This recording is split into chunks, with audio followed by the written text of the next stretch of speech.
Good evening. A hearty good evening to one and all. I feel extremely privileged to extend a warm welcome to Dr. Ramya Kanan Madam, to Dr. Suhasini Shah Madam, to Dr. Sudhanshu Chitale Sir, Dr. Kiran Chitale Madam, respected seniors and friends. It is my honor and privilege to welcome you all to this year's Chitale Oration, an event that celebrates academic excellence, clinical wisdom, and the enduring legacy of our mentors in the field of obstetrics and gynecology. Living life with purpose and doing something remarkable is truly legendary. Dr. Chitare Madam was one such legend who left behind an unforgettable impression and legacy for all of us. We Team SOGS 2526 take immense pleasure to organize for late Dr. Mrs. Manjiri Chitale Oration. Today we pay our respectful homage to the late Dr. Mrs. Chitale Madam. She was a visionary teacher, compassionate clinician, and an inspiring leader. This oration stands as a tribute to her life, a token of appreciation and gratitude towards our beloved Chitale Madam. To begin this evening on a positive note, we present to you Guru Vandana, followed by Sri Ramastuti by Dr. Urvashi Deshmukh, accompanied by her teachers, Ms. Rasika Kulkarni, Madam on harmonium, and Ms. Sarika Kulkarni, Madam on tabla.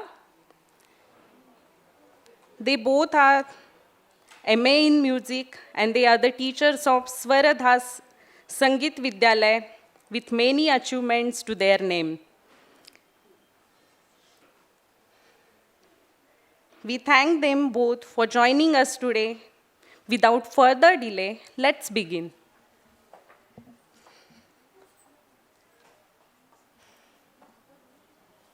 Brahma गुरुर्विष्णु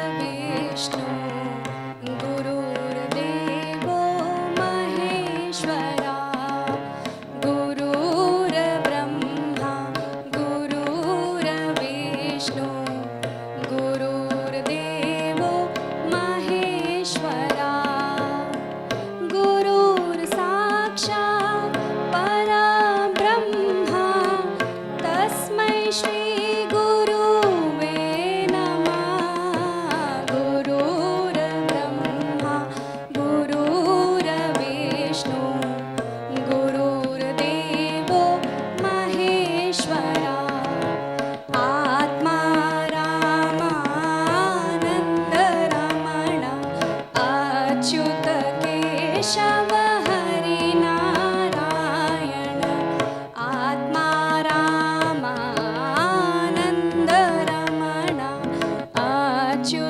Keshav Harinarayan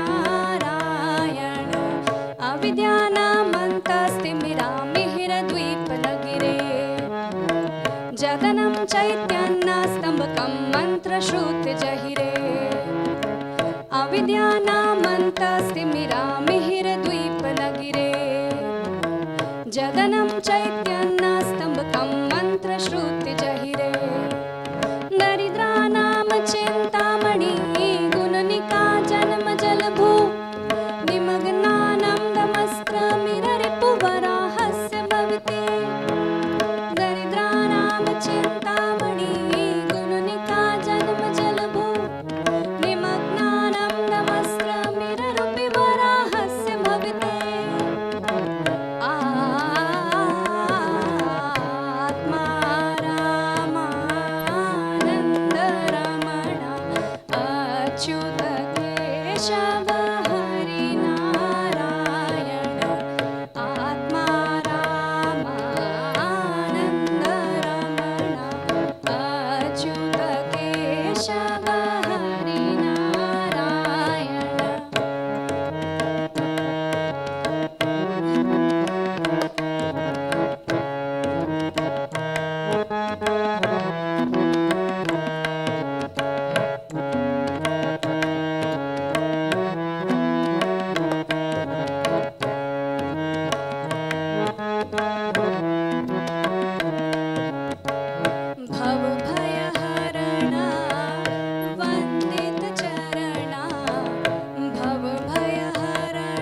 Keshav Hari Narayan Achyut Keshav Hari Narayan.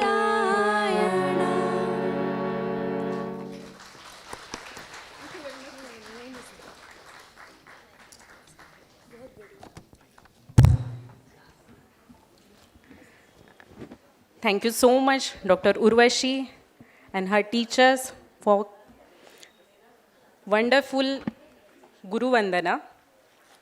Now I extend heartfelt welcome to our SOGS President, Dr. Sujata Kulkarni Madam. She is a leader who guides our organization with vision and integrity. Under her dynamic leadership, we have done various academic activities. She have always encouraged innovation.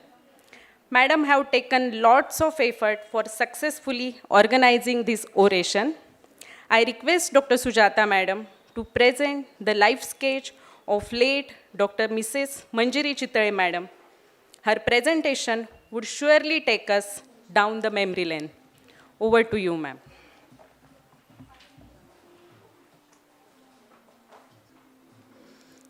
Esteemed speaker for today's function, Dr. Ramya Kanand Madam, distinguished members of Chitale family, Dr. Sudhanshu Chitale, Dr. Kiran Chitale, Dr. Suhasini Shaha, senior members of our SOGS and IMA, and my dear friends, a very good evening and a warm welcome one and all. It's my privilege to present live sketch of late Dr. Mrs. Manjiri Chitale Madam, a name synonymous with dedication, compassion, and excellence in the field of obstetrics and gynecology. A remarkable era from 1934 to 2022. Madam was born on September 1934. She did her matriculation from Seva Sadan High School and FY Inter Science from DAV College. From the beginning, Madam was inspired to serve society through medicine. So, Madam did her MBBS, DGO, and MD from BJ Medical College, Pune, and FICS and FICOG in 1981. She was married to Dr. Vinayak Chitale Sir, a renowned surgeon, in February 1958.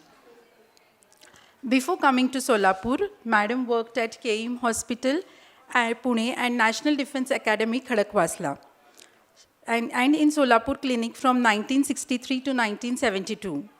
She started Chitale Clinic with Chitale Sir on 1st of January 1973. Madam was a recognized PG teacher, UG and PG examiner. She was an honorary professor at Dr. VM Government Medical College, Solapur. She was an honorary consultant at Central Railway Hospital.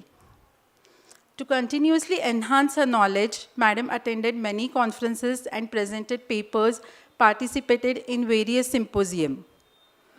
She was co-author of paper and video presentation at the International Federation of Obstetrics and Gynecology at Washington in September 2000.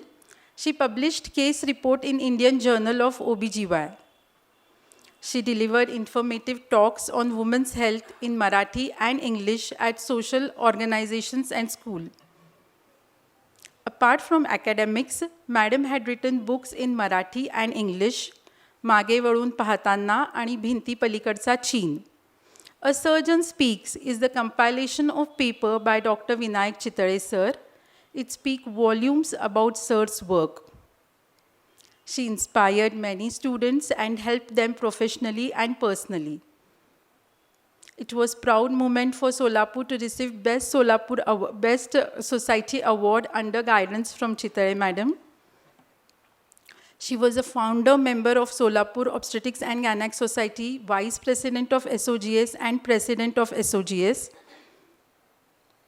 I would like to take this opportunity to recall a fond memory of Madam and Chitale Clinic. So when I had moved from Nagpur to Solapur maybe 25 years back, all our clinical meetings used to held at the Chitale Clinic. It had a big hall at the basement, and that would have been followed by a potluck. So it was both academic and gastronomic feast, and at that time I came to know what Chitale Madam is and what Chitale Clinic is. And the second memory is when I was secretary and Dr. Virkar was treasurer, just before that our accounts and our secretary, everything was little disturbed. So madam has called both of us and with great enthusiasm she explained us how to write the agenda of the meeting, how to write the minutes of the meeting, what is quorum, and this has really helped me and I would, for our society also. And from that time, actually, all our, in our GBM, we started presenting our audited report. So a big thank you, madam, for that. And it was for the first time that IMOX conference was held in Solapur in 1989 under her leadership, and it was a grand success. Madam took responsibility of AMOX president from 2006 to 2008. She worked as a trustee in AMOX. AMOX has shown respect towards Madam by renaming Best Society Award to her name. Now it is called as Dr. M.V. Chitale Best Society Award. In recognition of her lifelong contribution, Madam was conferred the Lifetime Achievement Award by AMOX. She was a role model to her staff, patients, and family, a great mother and a great wife. She perfectly balanced her professional and personal life. Let's enjoy a short video clip of Madam's memory.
The Solapur Obstetrics and Gynecological Society pay its artful tribute to Dr. Manjiri Chitale Madam, honoring her invaluable contribution to our society as a clinician of great skill.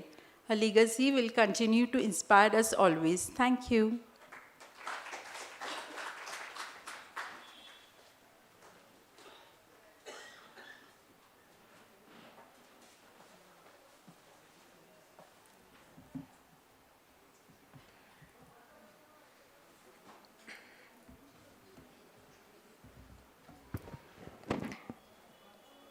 Thank you so much, Sujata madam. Great leaders don't set out to be a leader. They set out to make a difference. It's never about the role, it's always about the goal. Chitale madam was one such leader who has inspired and guided so many of us. She was a founder vice president of SOGS. She had very good organizing skills, which many of us have experienced mainly during first AMOX conference held at Solapur. Moving forward, now I invite on stage, may I request our president, Dr. Sujata madam, to please escort our today's orator, Dr. Ramya Kanan madam, and kindly take their seats. Now I request Dr. Ketki madam to please escort Dr. Suhasini Shah madam and take their seats. I request Lata madam to please escort Dr. Sudhanshu Chitale sir, and Kiran Chitale madam. Thank you everyone.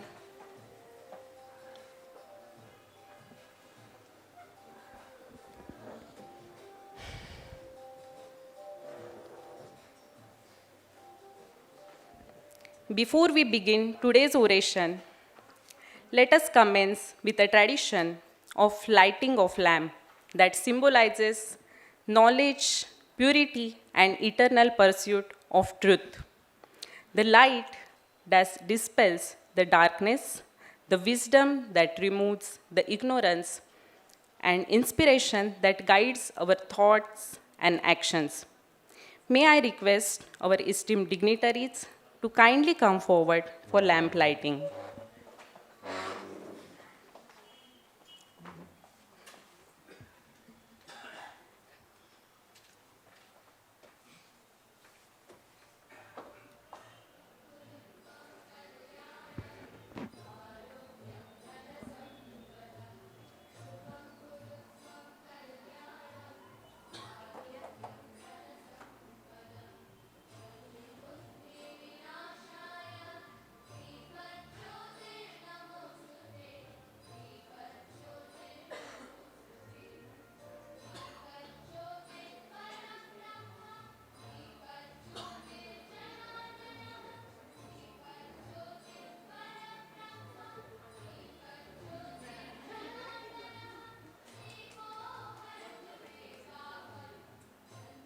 दीपनमोऽस्तुते ओ दीपब्रह्मरूपस्त्वं ज्योतिषां प्रभुरव्ययः ओ दीपब्रह्मरूपस्त्वं ज्योतिषां प्रभुरव्ययः आरोग्यं देहि पुत्रांश्च मतिं स्वच्छामि मे सदा रवेरस्तं समारभ्य यावत् सूर्योदयो भवेत्. As the flame rises, it reminds us of our collective commitment to learning, service, and compassionate care.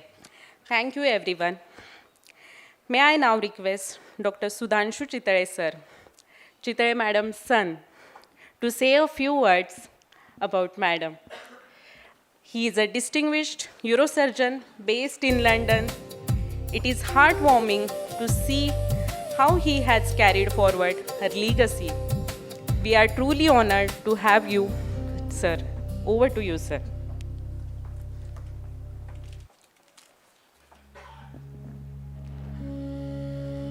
Thank you for this opportunity, and thank you all for being here for the oration. It's a big task talking about my own mum, and I'm sure all of us love our mums, all children love their mums, and there's nothing for me to say that, mums are not special for children. But of course, my mum was rather special, not just to me, but to everybody around her, and that was her real sort of legacy that we have to carry on. So I'm going to say a few words about my mum. I don't want to take too much of your time, of course, because you're going to talk about a more important topic on mental health.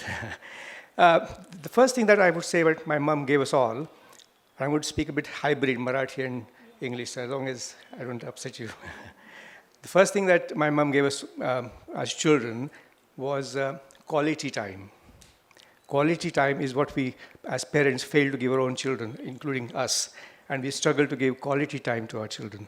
And she did, despite her busy schedule. And the second was unconditional love. So those were the pillars of our being where we got. And therefore, in our days at least, we did not require too much of input from mental health experts. The second thing I would like to say about my mum is that although she was away from me in the early years doing her MD in Pune, she made up for the lost time. And she was there for every occasion that I've needed her for, including going for a national scholarship exam, going for my DNB exam. I had to come back from England to do it and so on. Every time, mum was there. So time was never a problem. And the MBBS final exam that I did, that was like the epitome of how time was critical and how she devoted time to me in studying my subject, her subject rather. So she has got the accounts book in the hand because she was very good at accounting. In fact, I think she chose the wrong subject. She wanted to be, she wanted to be a wrangler, like Wrangler Paranspe, great mathematician, great accountancy. So she was very good at accountancy. She would have one phone with her sister on the hospital saying, "Kadi heta hai cesarean, and kadi ye karta hai, vagare vagare." And then there was me standing in front with a bony pelvis and a baby. To say, आता सगळ्या आपण positions इथे हे करूया exam मध्ये करतात तशा. So I know everything about vertex, transfer slash, shoulder, breach from those times. And I probably would have ended up being a gynecologist, but for my father, who twisted my arm. And that was a sigh of relief for most of my batchmates to say, "Chala, ek gynaeची post sutli," because he has gone the other way. Special thing was about her smile. I don't know how many of you have seen her smile at work. But most of her 100 outpatient visitors would say, "Madam, तुमच्याकडे बघितलं की तुमचं हास्य बघितलं की आमचं सगळं हे रोग निघून जातो वगैरे वगैरे." And that was really, I've seen that her smile was really, what should I say, what's the word? Infectious. She told us lots of things, and I'm just going to quote a few before I end. She would always say, "If you can't say anything good about somebody, don't say it. Don't say anything. If you want to say something good, then say it. If not, just don't say it." The second thing she always tell us from age 4, 5, 6, because I used to go to her Varsankar clinic or Solapur clinic, I don't know if there's anybody here, to give her tiffin in the afternoon, a cycle or something. So I've seen them operate from the age of 6, 7, 8. I had no other option but to go into medicine as my career. She would always say, all this success in your career is 99% perspiration, only 1% inspiration. And that was so much etched into her head. की आम्हाला ते जन्मभर पूर्ण राहिलं. And third thing she would always say, म्हणजे मी जेव्हा अभ्यास करताना I would struggle to find answers to my questions. She would say, knowledge is of two kinds. One is what you know, and one is where you know where to find it. So it's simple, go and read the books. And finally, what she would always say, and I realized later on that this was said by William Osler in 1901, is studying disease or studying any condition in medicine without the books is like sailing an uncharted sea. But reading books without seeing patients is like not going to the sea at all. So that is how the clinical importance and emphasis were there right from day one. And हे माझं association with my parents has been since the age of 6 and 7. Caesarean, breach, काय म्हणतात तुम्ही, manipulation, everything I had seen from that time, including my first surgery that I saw with my father was imperforated anus, low variety. And he put the child on the table, cruciate incision, the meconium went past my head because she just, the imperforated anus was treated. Anyway, so the message that I would like to say here, which I'm sure Bakul is here, she knows about it. My mom would always say, ki ice on the head and sugar on the tongue will win you everything. And finally, if there's something wrong and you're facing a difficult situation, thanda karke khao. Thank you.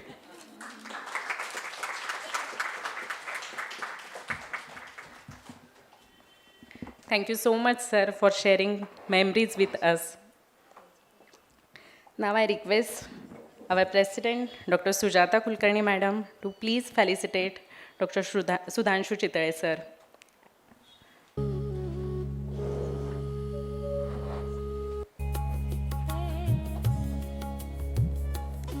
I also request Madam to please felicitate Dr. Kiran Chitale, Madam.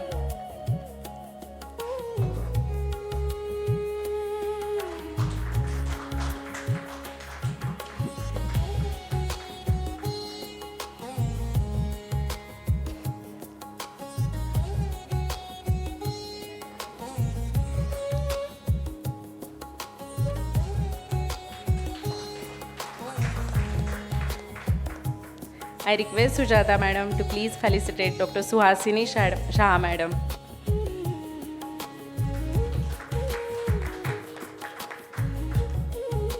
Thank you so much, ma'am. Now I request Ketki Madam to please forward.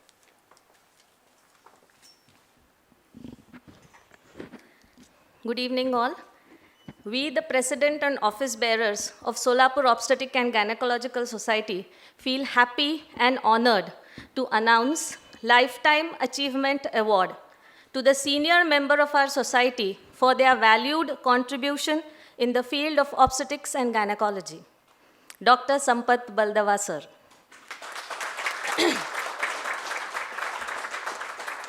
Sir is a distinguished gynecologist whose compassion, integrity, and leadership have profoundly influenced patients, students, and medical fraternity alike. He is a UG and a PG he is UG and PG from Pune University. He is HOD and PG teacher at Sri Markandeya Rugnalaya, and he is giving his services since 1977, probably before I was born. He is one of the founder member of SOGS and was organizing secretary of first AMOGS conference held in Solapur in 1989 under the leadership of Dr. Manjiri Chitale madam. He is a stalwart of gynecology whose lifelong dedication has shaped generations of clinicians and touched countless lives. This Lifetime Achievement Award is presented in recognition of your distinguished and lifelong contribution to the advancement of gynecology and women health. We are very proud of you, sir. It is a proud moment for all of us to present Lifetime Achievement Award to Dr. Sampath Baldava, sir. I request Dr. Sujata madam, Dr. Suhasini madam, Dr. Ramya madam, Dr. Sudhanshu sir, and Dr. Kiran sir to please come forward. I request Dr. Lata Patil to please escort Dr. Sampath sir on the dais.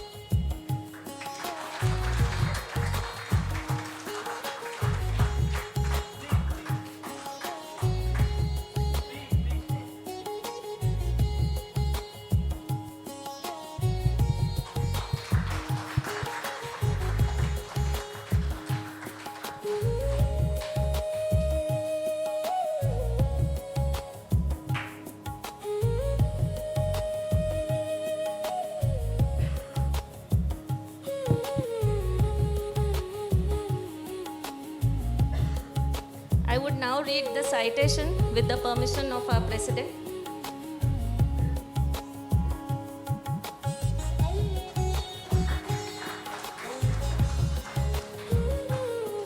Solapur Obstetric and Gynecological Society, Dr. Sampath Baldava.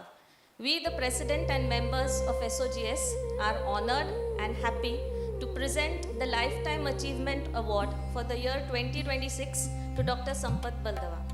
A true academician and efficient administrator, he is HOD and PG teacher at Sri Markandeya Sahakari Rugnalaya. He is the founder member of SOGS. During his tenure of various posts of IMA and SOGS, his tireless efforts and unwavering determination has paved a way for all of us. We value your passion for sharing your knowledge and experience. We consider it our privilege to present to you today Lifetime Achievement Award 2026, delivered on 13th of Feb 2026. Dr. Sujata Kulkarni, President SOGS, Dr. Ketki Joshi, Secretary SOGS.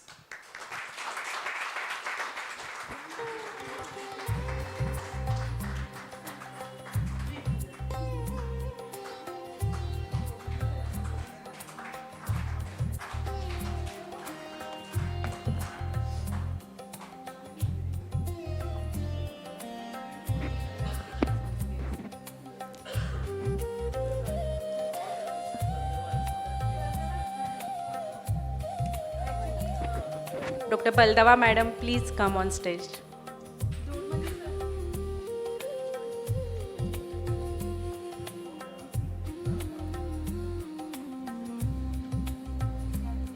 Yeah.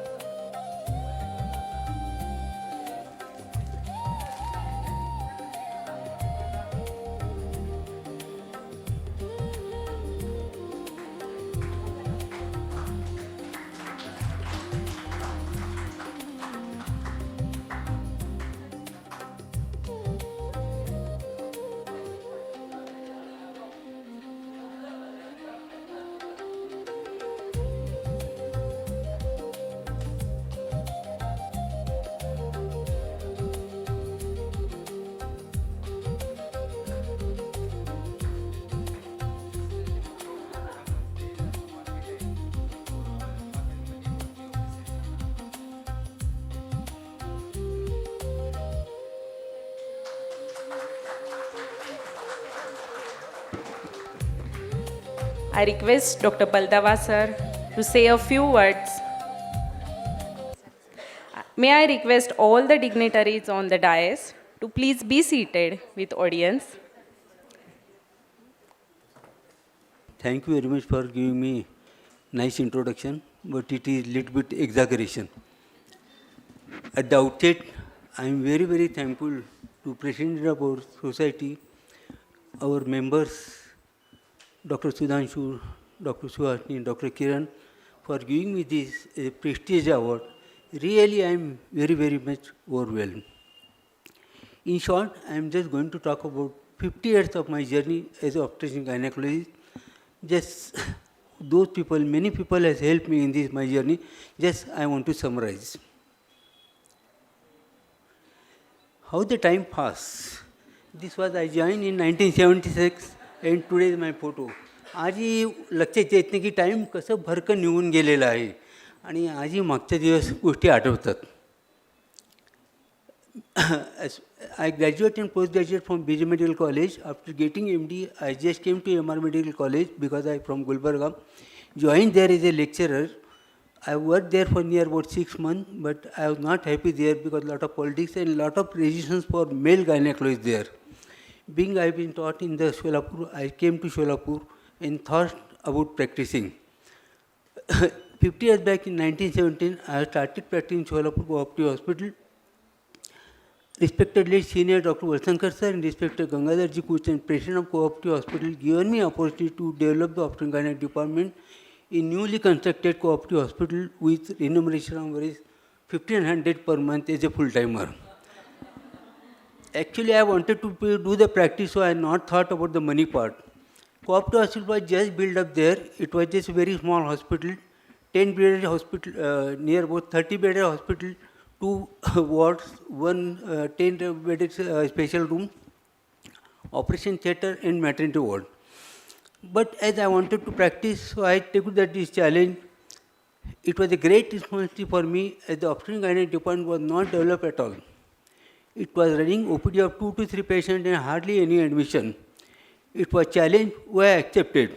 Just daily morning I started going to the OPD, sitting down, just waiting for the patient. But since 1 or 2 months there was no patient, I realized whether I had chosen the wrong path. And was started desperately, I started whether I go back to the Gulbarga. One night, a critical patient delivered at home came with severe PPH. With tremendous efforts, she was saved and I went in the home in good condition in 10 days. This episode a turning point and eye-opener for me. I thought की नुसतं आपल्याला हॉस्पिटलमध्ये बसून उपयोग नाही, लोक आपल्याला कोण ओळखत आहेत. I had to go to the in front of the people, see that I am here, I am available, I will give you my services. Patients were not used to come to the hospital for delivery and I realized I will have to visit them and convince them for hospital delivery instead of home delivery. The problem was that monitoring illiteracy. I have to fight on these 2 points. Monitoring part, really they are very poor people, handloom workers, chadar workers, sooth milk workers. So the poor people, I have to do something for the monitoring part.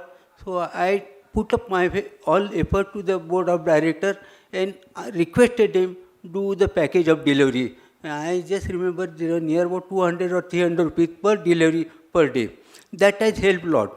Our illiteracy, I thought I should take the lecture of these people, I should convince them, and I started to convince them, I have to speak in their language. So I learned Telugu and started speaking the Telugu. Definitely it makes a lot of difference. When I am talking with their language, a lot of affinity has started with me. I started giving lecture to the BD Gharkul, BD Karkhana, Sooth Mill, Cooperative Hospital, Kursi and Pashala. Corporation Hospital, Maternity Hospital near about, restricting them to send the high-risk patient to the cooperative hospital, I am there. And I have started counseling how safe it is to deliver in hospital, as already I made the monitoring part has been solved, and I learned, and I also educated these people. I also started visiting every Sunday to the periphery of the Solapur, like Mada, Akalkot, Pandharpur, where the gynec is not there, which made also a lot of difference to come to the patient to Markandeya Hospital. I decided to stay in hospital. Staying in the hospital makes a lot of difference. because of my availability, the people realized that the doctor इथे 24 तास आहे, कधी गेले तरी आपल्याला ते मिळतील. So I started working 24 hours as a consultant plus RMO. There was no RMO there, nothing. कोण RMO या लहानशा हॉस्पिटलमध्ये RMO कुठनं मिळणार? So I was working like a consultant and RMO, staying in the hospital premises. People appreciate my efforts. Gradually my work has started increasing. Padmashali community started having faith on me, started doing all major and minor high-risk surgeries. In 1980, I delivered more than 100 deliveries in a month single-handedly. Really, it was very, very golden moment for me. Faith, trust and belief. These are very, very three important words in our practice. When the patient put faith on you, then no problem for you. Clinical era. Since 1977 and 1985, it was totally clinical practice. Perfect detailed history, good theoretical knowledge, and clinical examination was the criteria for correct diagnosis. For speculum and PV examination were the only tool for diagnosis. First ultrasound machine came in the market in 1985. Before that, only clinical diagnosis we have to make on our clinical judgment. Today, I just really surprised how I practice, or how Madam and Anjali must be knowing how we have practiced in this last 10 years. There was nothing. आपल्याला clinical जजमेंटशिवाय दुसरं काहीच नव्हतं. First ultrasound come in 1985 in Solapur. It has come to 1918 or 19. V.B. Kulkarni sir has brought this. Irrespective of this, practice was very fearless, without legal problem, and it was a noble practice. असं 10 वर्षामध्ये कधी वाटलं की नाही की हा माझ्यावर case करणार आहे, काय ते रागात बोलवलं की अरे बापरे आता कसं करायचं. It was very fearless practice. Some example of clinical diagnosis, type of abortion. It was very difficult to diagnose between missed abortion and threat abortion. Waiting period was the only solution for that, or to take the help of beta HAG. Second trimester abortion, no other drug was available. Only ethacridine lactate. Amcred will come in the market in near about 1979. And many times you have to do hysterectomy. Intrauterine growth retardation, just getting the maternal weight, abdominal girth and fundal height. Intrauterine fetal demise, I requesting my friend, अरे मला लागले नाही, तुला लागतात की बघ बाबा जरा. आणि for confirmation, we used to take radiation, X-ray picture for the spalting size and gas in the stomach. Antepartum hemorrhage, very critical. It was just a clinical diagnosis. Placenta previa and accidental hemorrhage. Causeless sudden onset of and painless bleeding, we used to think about the placenta. Pain in abdomen, some cause, and there is a tonically contracted uterus, we have to think about the accidental hemorrhage. It is very, we are not able to know the type of placenta at that time.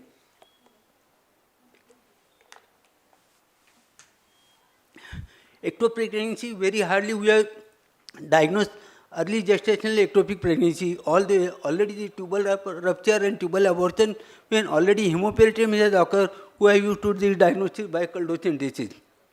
In particular cases, just how we have practiced at that time, really it is surprisingly.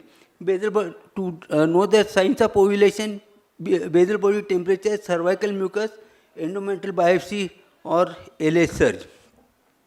In labor room, fetosome was the only instrument for monitoring of the fetal heart sound. In last DGO examination, one of my students has been shown this, what is this? She was not able to answer that. So much it is outdated now. And getting Doppler was luxury at that time. Induction of labor with only pitocin drip. No drugs available for like Sermiprime for cervical ripening. Forceps application, outlet and mid cavity was used very commonly. Diagnosis of fetal anomaly was difficult. Structural anomaly were discovered both post-birth like anencephalus and hydrocephalus. Suspects used to arise when there was a severe polyamnias, severe oligoamnias, decrease from the symphysis height. Anencephalus, we have to take the X-ray to diagnose the multiple pregnancy. For confirmation of the multiple pregnancy, we are used to take X-ray to find out number of head. My service to SOGS. Our society has established in 1981, and I am very proud to tell you that Dr. Anjali Chitale has taken a lot of effort to develop or to start our society. I was the founder member and work as in capacity of director, treasurer, secretary, and president. Due to this, I was able to serve to society in nice way. I still remember in 19, to prepare the bylaws of our society, myself, Dr. Doshi, respected Chitale madam, I think Anjali was there, we went to R.D. Pandit's house at Walkeshwar and we prepared the bylaws of our society. Third AMOC conference was organized in 1989 under the leadership of late respected Chitale madam. Myself and Dr. Doshi was organized secretary. It was a very grand event. We are not used to have a conference at that time because there was no any facilities available in the Solapur. 3-star 4 hostel, no. So with Chitale madam's effort and influence, we took government guest house for our faculties. All the faculties were arranged there. And what about the near about 350 to 400 delegates was there. And to arrange the accommodation for the delegate, it was very difficult. Many of our society members adjusted this delegate to their home.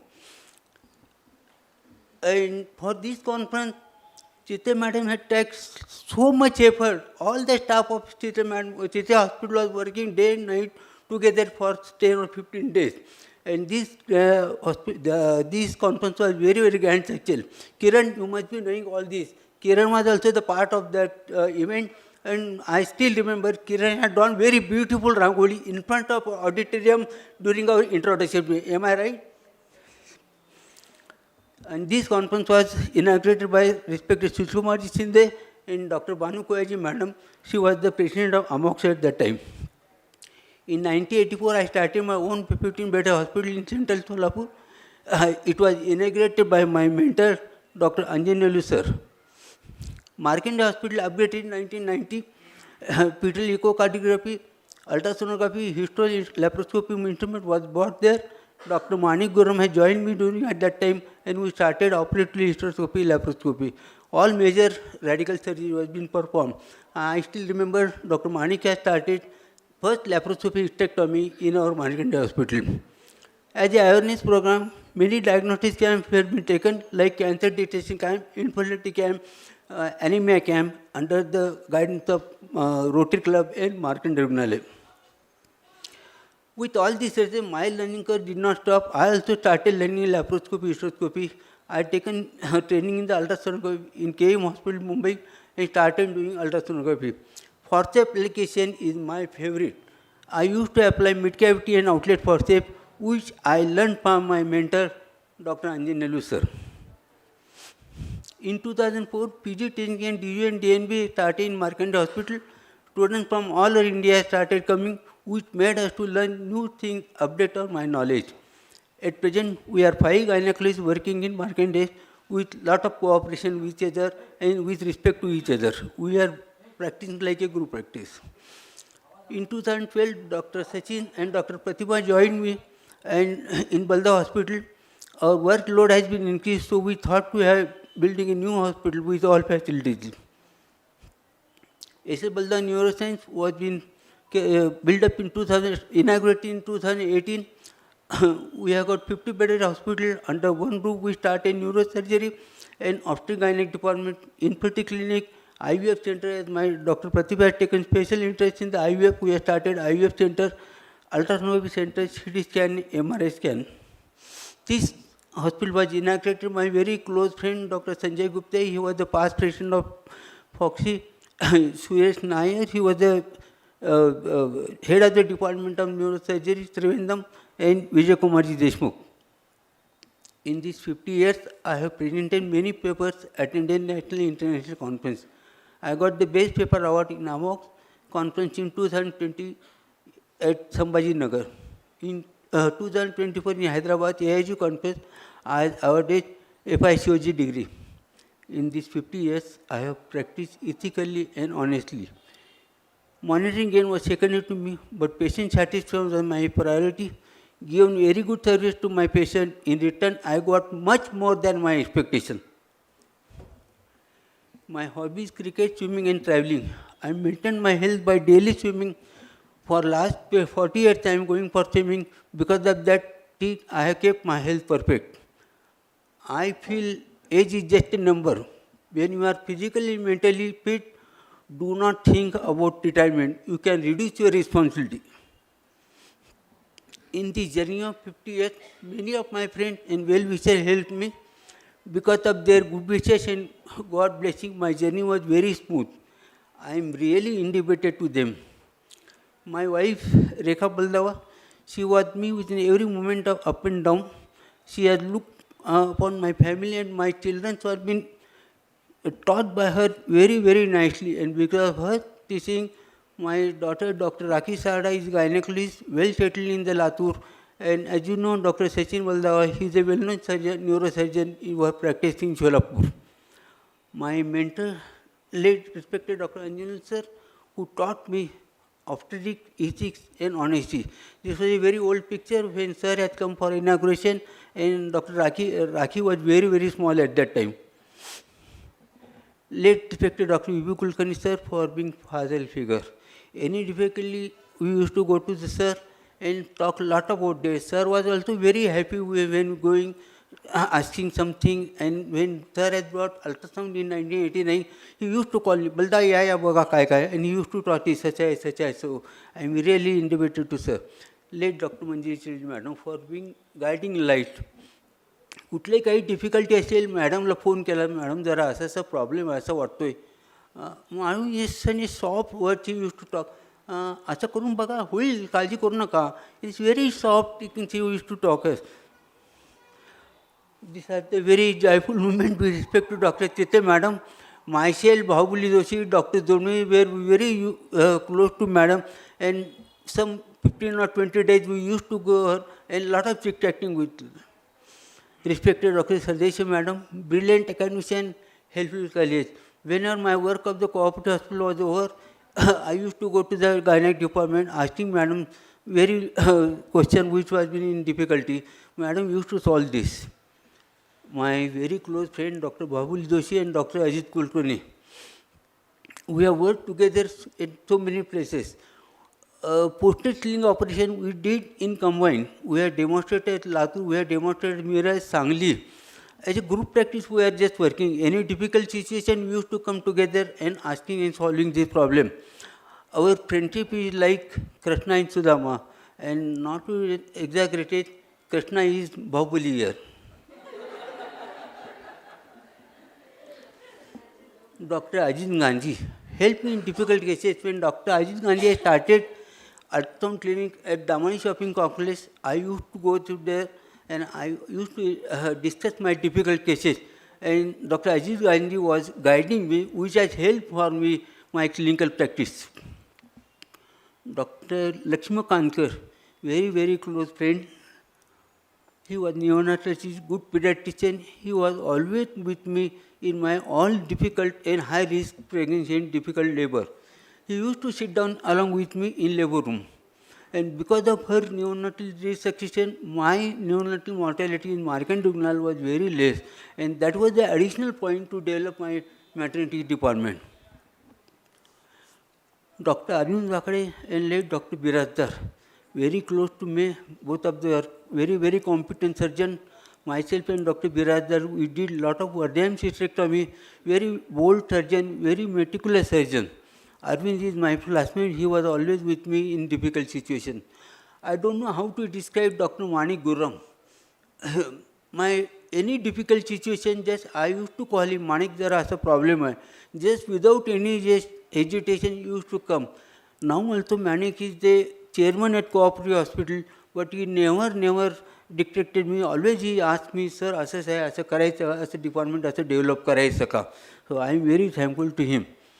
Friends, you are very fortunate to have having all advanced diagnostic facilities right from your graduation. You must take advantage of this and have ethical and honest practice.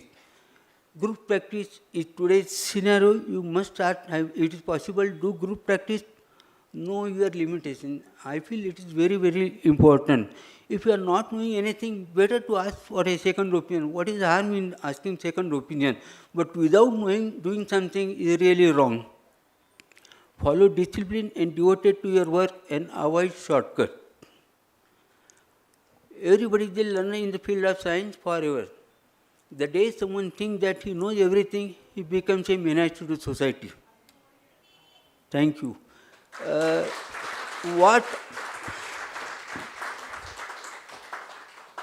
what I am today is because of Markandeya Hospital. What I get lot of things from the Markandeya Hospital. I am sure up to the last breath of mine, I will work for the Markandeya Hospital. Thank you very much.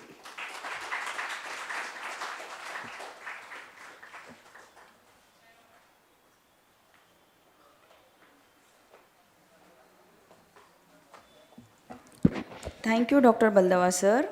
We salute you for your great dedicated work. We are really blessed to have you in our society. Now, to begin with today's oration, I invite Dr. Vijay Pawar sir, Dr. Amruta Kumtekar madam to chair the session. Dr. Vijay Pawar, who is upcoming president of SOGS Society, he is also associate professor in OBGY department at VMGM Medical College, Solapur.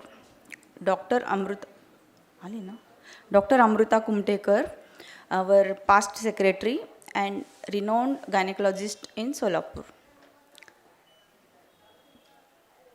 May I request our president, Dr. Sujata Kulkarni ma'am, to felicitate our chairpersons. Dr. Vijay Pawar sir.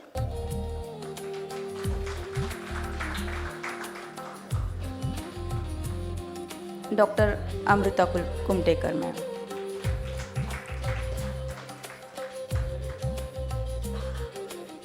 Now, I request our chairpersons to start the oration.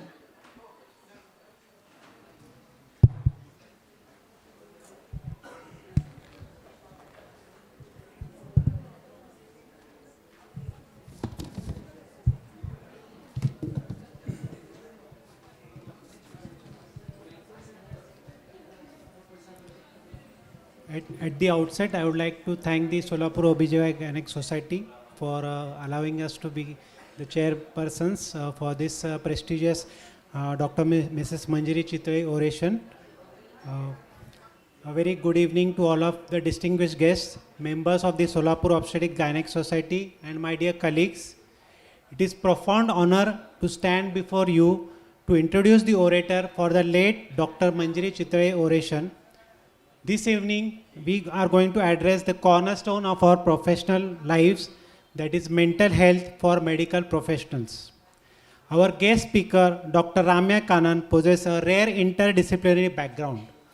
Originally trained as an electrical and electronics engineer from Anna University, she spent a decade as a project lead and consultant in an IT sector. Her subsequent transition to psychology, culminating in an MSc from Madras University and a PhD from Dr. APJ Abdul Kalam University, allows her to blend technical precision with deep psychological empathy. Dr. Ramya's work is grounded in rigorous data. Her independent research surveying over 4,000 students in the Vidarbha region during the COVID pandemic provided critical insights to the effectiveness of online learning. These findings were so significant that they were presented to the Education Minister of Maharashtra to help shape the state-level education policy. Beyond her research, she is a prolific writer for the Lokmat Group, where she has published more than 60 articles on human behavior. The two themes from her writings are particularly relevant to us. The first is the culture of resilience. In her The Art of Complementing, the article where she explores how recognizing the contributions of others is a vital tool for building resilience within high-tech medical teams. She also proposes the beginner's mindset in the lessons from her kid. She reflects how we as experts can maintain our mental well-being by remaining open to simple, profound lessons found in our daily lives. A recipient of the Virangana Award for her contributions to the society, she is equally qualified to guide our discussion this evening. I welcome Dr. Ramya Kannan, and the stage is yours. Thank you.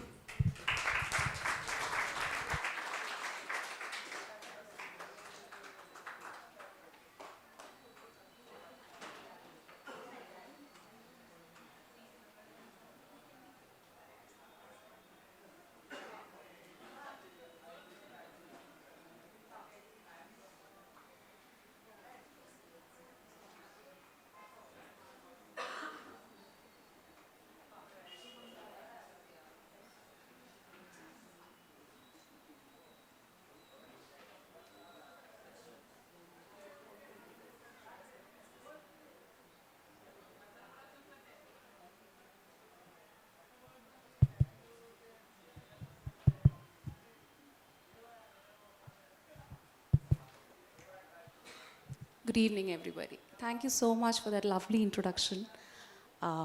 Thank you, SOGS, for inviting me here.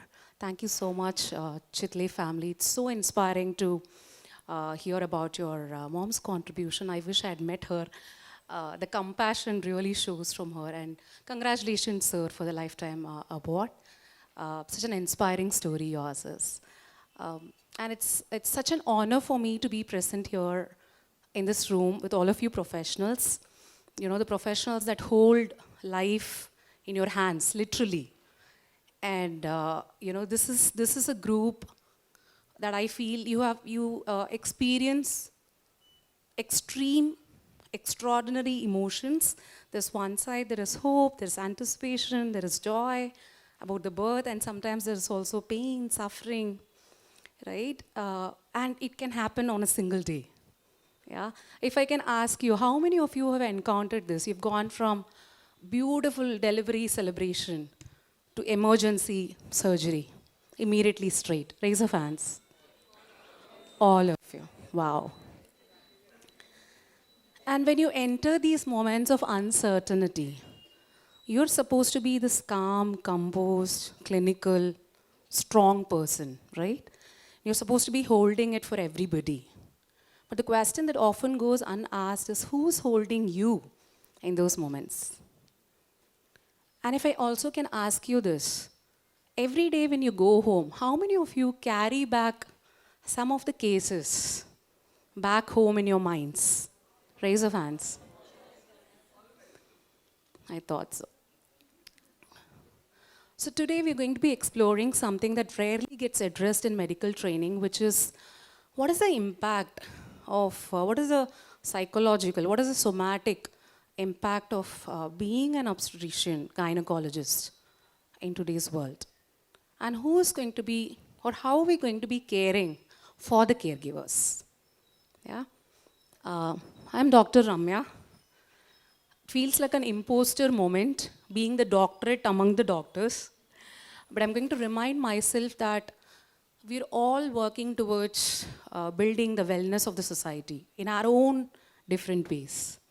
Yeah? And I have my private counseling practice where I help my clients understand themselves better and empower them with tools that help them navigate their lives better. I also conduct sessions and workshops like these on mental health and other topics. So sessions are, you know, something like today where I speak and you gain some knowledge about the topic. And workshops are intensive where we do things. So it's an experiential learning and people leave with a significant improvement in their mental health. So if any of you are interested, please do get in touch. Okay, so let's get into the topic, shall we?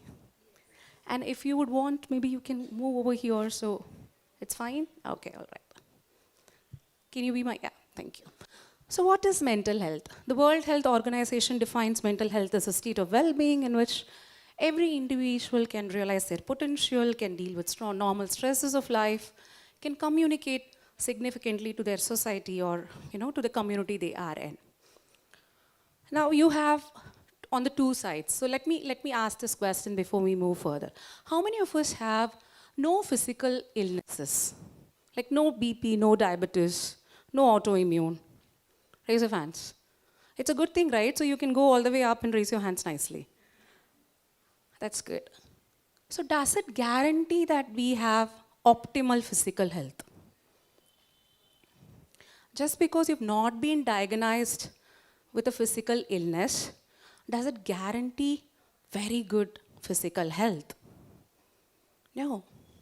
The same way you have on the spectrum, one side you have mental health illnesses, and on the other side, you have positive mental health. And we're all somewhere on the spectrum. Just because we do not have a diagnosed mental health illness doesn't guarantee that we have optimal mental health, right? So though I do have a few clients who have mental health illnesses and still come for counseling, I predominantly work with the healthy population who do not have a diagnosed mental health illness, but we are all somewhere on the spectrum, and I include myself there. Yeah, just because we know something doesn't always guarantee we do certain things, right? So I work with people trying to help them move towards the positive mental health. Yeah. Next slide. Okay, so some of the challenges. So I was going through a lot of research on the mental health issues of obstetricians. And I found that these are some of the major challenges that you guys face, which is this burnout, the long hours, continuous challenging environments, quick thinking, right? And during my delivery preparation, I understood that spontaneous births generally happen during night time, because nighttime it's calmer, it's quieter for the baby, which means that it's a disruption of your care provider's sleep time, right? So you're putting in a lot of night duties and on calls. There's empathy fatigue. Your profession is one which has got high levels of empathy and trust, because people are going to come to you to discuss their very personal aspects of life, right? People are going to be talking to you about intimacy, about sexual health, about fertility, and of course childbirth, right? And you're going to be acting and doing the role of an educator in some places. You're going to be doing the role of a counselor in other places. Of course, also being the surgeon and the clinician that you are. So a lot of giving is happening. Care providing is happening. And sometimes it's not just the women that you're care providing for, it's her entire family that you're care providing for, right? You will have to calm maybe the parents' in-laws, the husband, everybody in charge, right? So, and because we are not these isolated clinicians, we also have a family back home. So you're also doing a lot of care providing in your personal lives, right?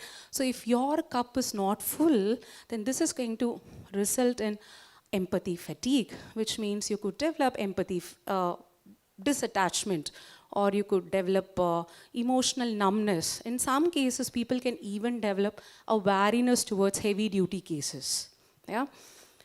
And you also see a lot of high risk emergency unpredictability. There's so much of exposure to mortality, morbidity. So all of this is, our central nervous system is divided. I am definitely missing my board, but it's okay. Your central nervous system is divided into sympathetic nervous system, which is the fight or flight, and the parasympathetic nervous system, which is rest and digest, right? And your fight and flight is where cortisol is peaking, adrenaline is rushing, you are hypervigilant. All of these challenges that I've put up here are places where your sympathetic nervous system, fight or flight, is kicking in so hard. So you're constantly on that mode, right? So there's a lot happening with your physical and in your mental health. Personality trait, I'll come to that a bit later. Next slide. So I invite you to do this activity with me. We call this the check-in. Yeah? So there are 5 states. And I'll quickly tell you what each one is. So excelling is where you are in your, fully functional, highest peak. Maybe it's one moment of your professional high or a personal joy, and you're feeling like being in the flow. You're doing some activity and you're not even aware that, oh my God, I'm so tired, or oh, how time flew. You're so much into the activity, yeah? And somebody says this, the best moments of life are not when you're passive and you're relaxing. It's when you're stretching your mind and body to its limits, in a voluntary way to accomplish something. So that's thriving, excelling. And next comes thriving, which is a positive state of mind. You're calm, composed, you view life in a positive way, yeah? You can deal with any troubles that come your way, and all of your basic parameters are doing well. And the third is surviving, which is you're not in deep crisis yet, but there is some struggle. Some of your basic parameters, maybe you're not sleeping that well, yeah? Or you're more prone to irritability. A lot of thoughts that are going through in your mind. And how do you know? How do you know you're here? For me, it is when my kids' voices start to bother me. I have small kids and they're loud, and if their voices start to annoy me, then that's when I know, okay, fine, there's something that I have to do to take care of myself, yeah? So some form of self-help really helps you at this stage. And then you have the struggling phase. you're definitely going down. There is a lot more anxiety, there's a lot more thoughts that are running. You start looking at your life, yourselves in a negative way. Your parameters are definitely suffering here. So you're not sleeping well, your appetite is getting affected, your sex drive, your work, your relationships, all of these are getting impacted. Yeah? And then the last is in crisis. So the last two stages definitely need some form of professional help to help you out. Now I'm going to invite everybody here to take a moment, and we call this tuning in. Okay, if you want, you may close your eyes, but I want you to take a moment and check in with yourselves. Ask yourselves this: how am I feeling right now? If I can invite everybody to take a moment to close your eyes, just check in with yourselves. Just ask yourselves, how am I feeling right now? Which state do I think I'm in? What's happening inside of me? How has my day been? Okay.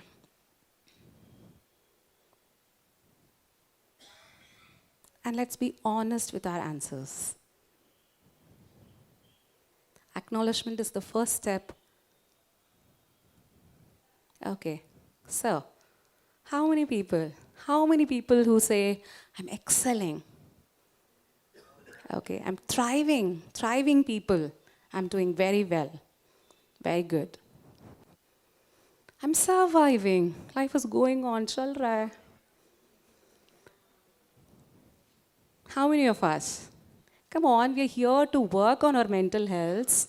And the first step is acknowledgement and awareness. How many of us feel? So if you ask me personally, I'd say, if you ask me right this moment, I'll say, oh, I'm doing very good, because this is something that I really enjoy. I love talking about mental health. I love doing, sessions like these. But if you'd asked me today morning or yesterday, I would say, oh my God, I'm surviving, last couple of days has been very hectic for me. I'm doing a leadership program for the Balaji group during the day. Evening there's therapy. And my husband's been busy with work, so mornings he's not available, so I'm having to do his parenting duties as well for my kids. And to top it all, my kids have not been well, so nights have been like coughing marathons happening. Right? So even for mental health professionals, we can have bad mental health days. Okay, because we're all on the spectrum, we're all moving towards, and there's no rigid boundary between, every phase here. Maybe today I'm struggling, I'm doing some kind of a help for myself, and tomorrow I'm, better off.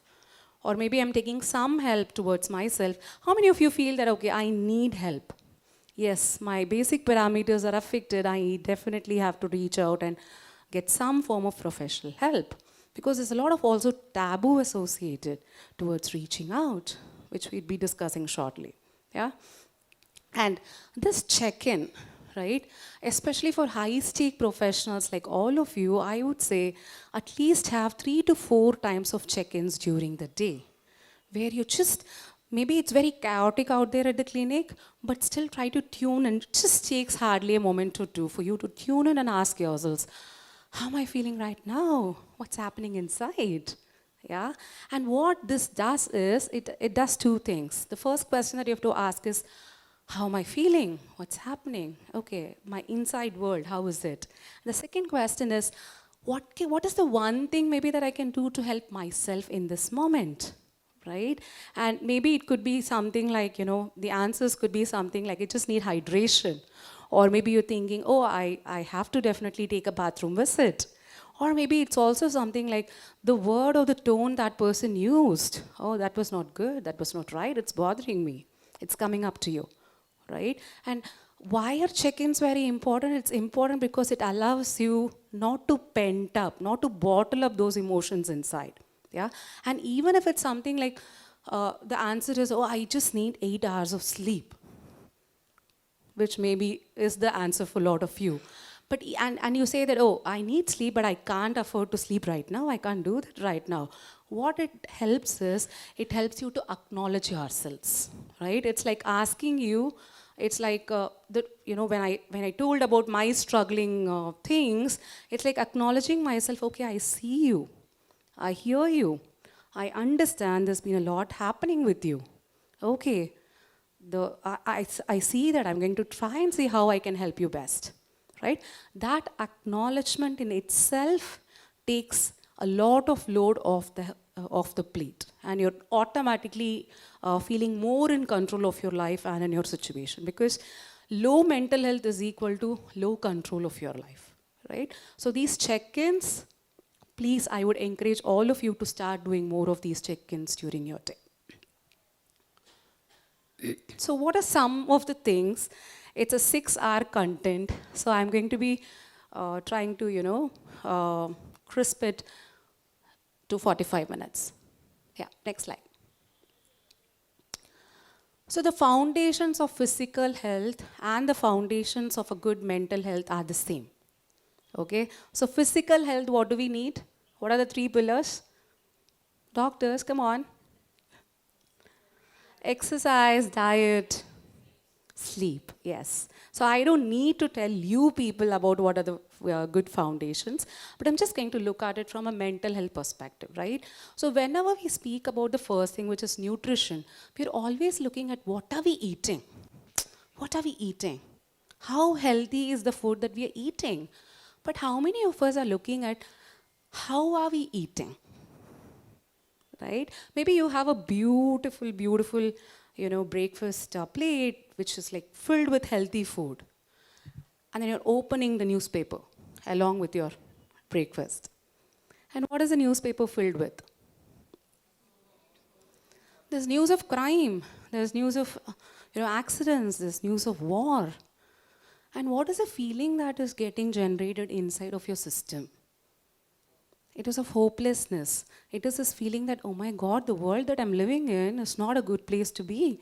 It's not a safe place to be. I have to really take care of myself. Something is going to, go wrong with the world, right? So we're again kicking back the sympathetic nervous system of fight or flight. And fight or flight system inhibits digestion, right? So you might be eating the healthiest of food, but because of the emotions that are generated, you're inhibiting the digestion of those foods into your system, right? Or the emotional eating that all of us are guilty of, right? When we are angry, when we are upset, when we're disappointed, we reach out for that one packet of sweets. And then what happens? So there is this feeling, maybe anger or upset. You're extremely upset with somebody and you reach out for that piece of sweet because, you have to regulate. You have to get away with this feeling. So you reach out for that comfort food of yours. And then what is the second emotion that comes in? Guilt. Oh, I'm not supposed to be doing this. And then, to soothe yourselves of the guilt, you reach out for the entire box. So it becomes like a vicious circle that you are putting yourselves into. Right? So it is not about, see, when we are stuffing down food, I always feel this. It's not the food that we are stuffing down. We are stuffing down our emotions. Correct? Yes? So, and at dinner tables, especially, how many of you have young kids at home? Young kids at home. Okay. Grandkids, yeah. Grandkids will also do. Yeah. You have kids, young kids at home. Yours or your, it's fine. Dining tables are not places for you to ask. They're not places for heavy discussions and arguments at all. Okay? It's not a place where you ask the kid, exam kaisi chal rahi hai? Padai kaisi chal rahi hai? Because I'm seeing a lot of youngsters developing so many eating disorders. They have negative associations with food. How many children do I meet who say that I like eating in isolation? I load my plate and I take it to my room. I don't want to eat with other people. Okay, I recently met a young man who has had shaming. He has been shamed during his childhood because of his chewing habit. And today he's a young man, and when he travels from Delhi to Nagpur, it takes him 2 days, and those 2 days he doesn't eat anything because he is not comfortable eating with the fellow co-passengers. All he does is take juices or water. Okay, so there's a lot happening in the way we are eating our food. And I'm like, I would want everybody to bring back that attention on how are we eating our food, right? And so the best possible way to eat your food would be to, if you're eating with your family, then it would be about love, laughter, sharing, connection. So the basic message that we're trying to give people is, if I can share my food with all these people, then I can also share my life problems with them. You know, and can we also get back to eating mindfully? Like after the session, uh, you know, I heard that they've arranged for dinner. So let's try this. Let's try to eat more mindfully, where we're looking at the plate, looking at the food that's in front of us, you know, slowly eating with a feeling of gratefulness for the food, for, you know, with a feeling of gratefulness for the person who has cooked the food, with a gratefulness for the privilege of having to get to eat this lovely food, right? And I challenge everybody here, if you can try practicing the art of mindful eating, 1 meal per day.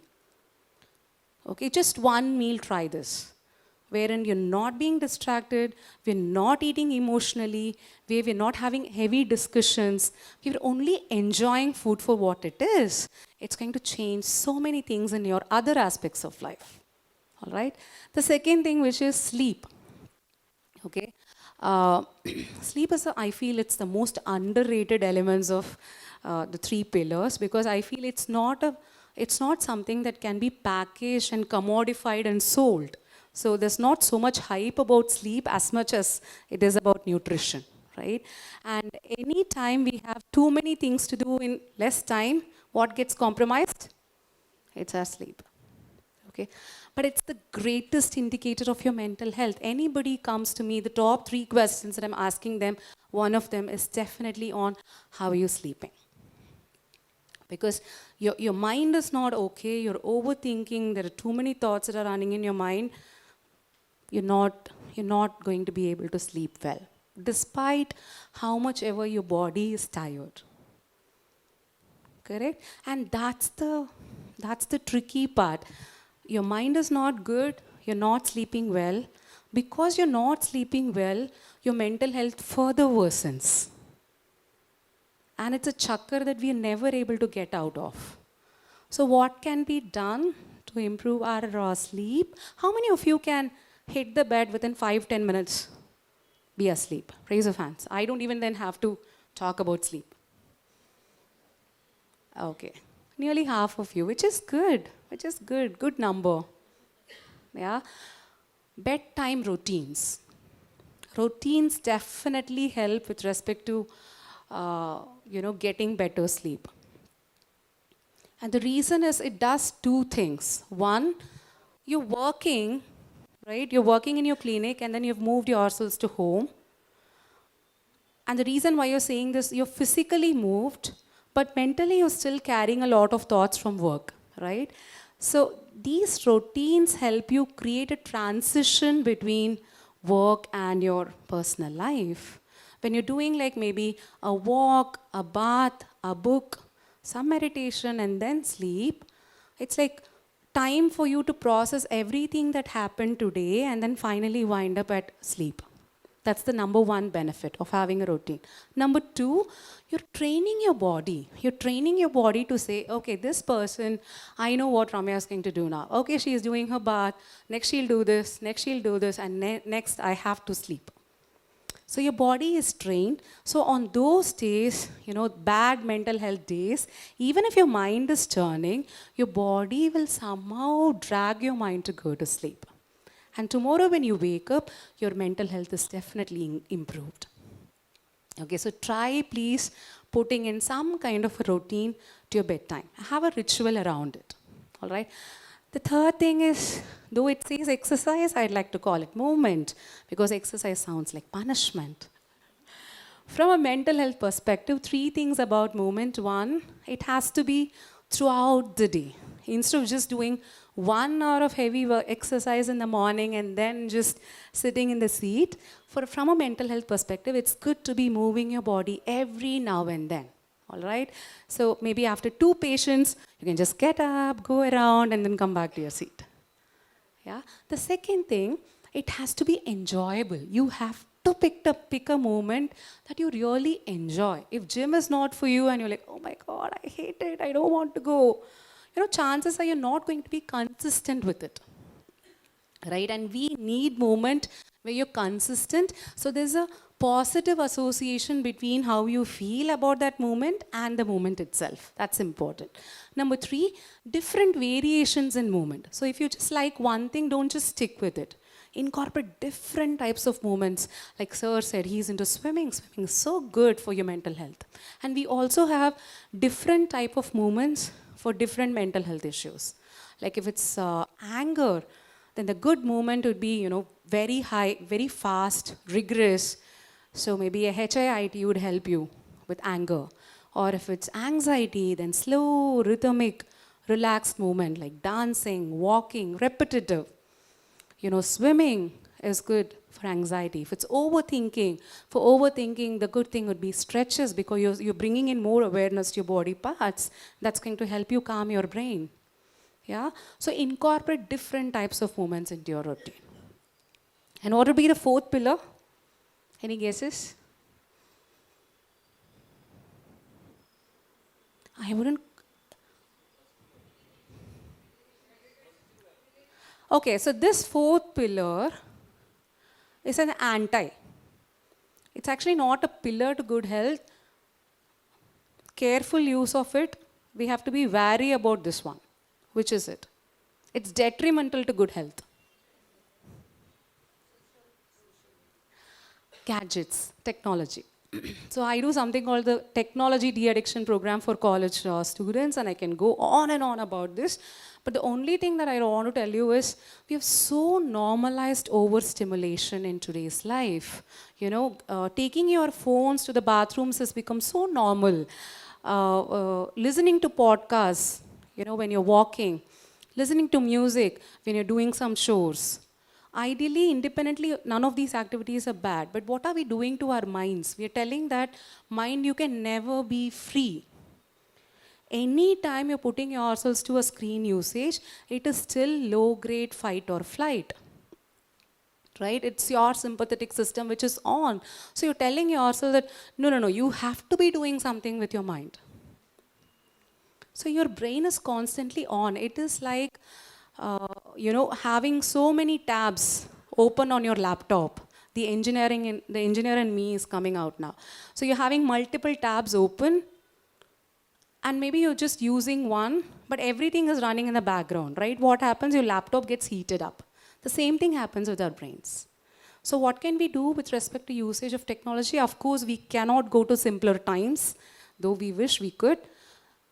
We have to definitely have gadget-free hours. We have to do digital detoxing. We have to do digital, fasting. Sundays of digital fast for me. Like the phone is somewhere. And we also have to start treating our gadgets as devices, as things, which is things have places. Correct? TV has got a place. Flower pot has got a place. Rather, how are we treating our gadgets as? It's as if it's a part of our body. It's one of the body parts. So everywhere we go, we take along the gadgets. Right? And we also always take our screens or take our phones as a default practice. So I always tell this. I personally have a knitting basket with me, somewhere in my vicinity. So if I'm between tasks, so if one patient has come and gone and you're waiting for the next patient, and if your phone is somewhere on the table, there are more chances you're going to reach out for the phone. Right? So our phones have become the default. Any time that we have time spare, we reach out to the phones. So instead, replace it with something of an activity. And I call this repetitive, non-cognitive tasking actions.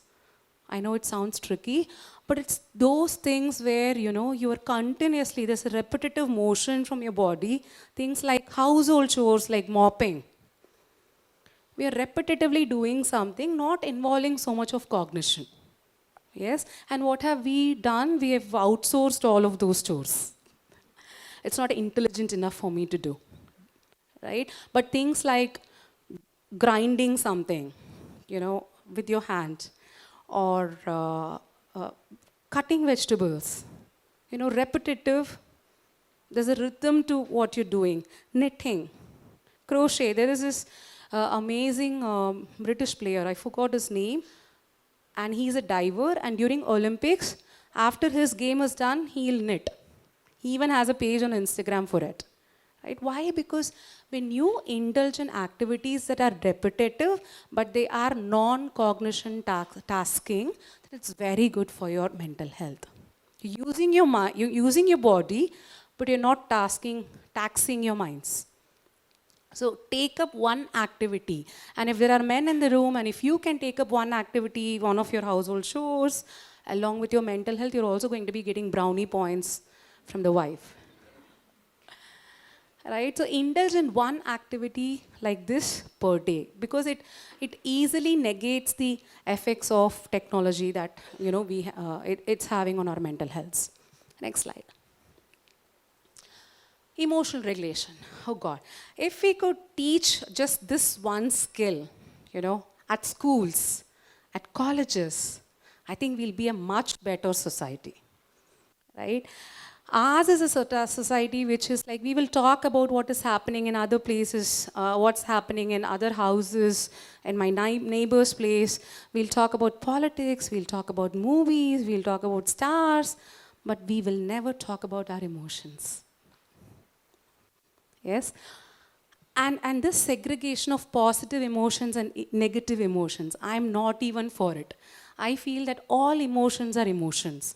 The moment I tag something negative, my mind has got a negative association to it, and I don't want it. Right? But look at anger, look at upset, look at grief. I have so many clients who come to me for grief processing. Within the first year, if you're not allocating or giving time for yourselves to process your grief, then it's definitely, I've seen it in practice, where it's affecting your physical health. All parameters are good, and suddenly we don't know why. The person is, something is happening with the physical health. You dig further, and then you realize they've lost somebody close by. Okay, so it's very important for us, and this is the thing, we are neither taught nor do we have good role models. How many of us can say this? Like, as children, go back to your childhood. As kids, we've seen our mother and father, or the adults, have respectful fights. Two people sitting across each other, and they're respectfully arguing. How many of us have seen that? All we have seen is some form of violence, right? Maybe there is banging of the door, there's throwing of the remote, this banging of the plate.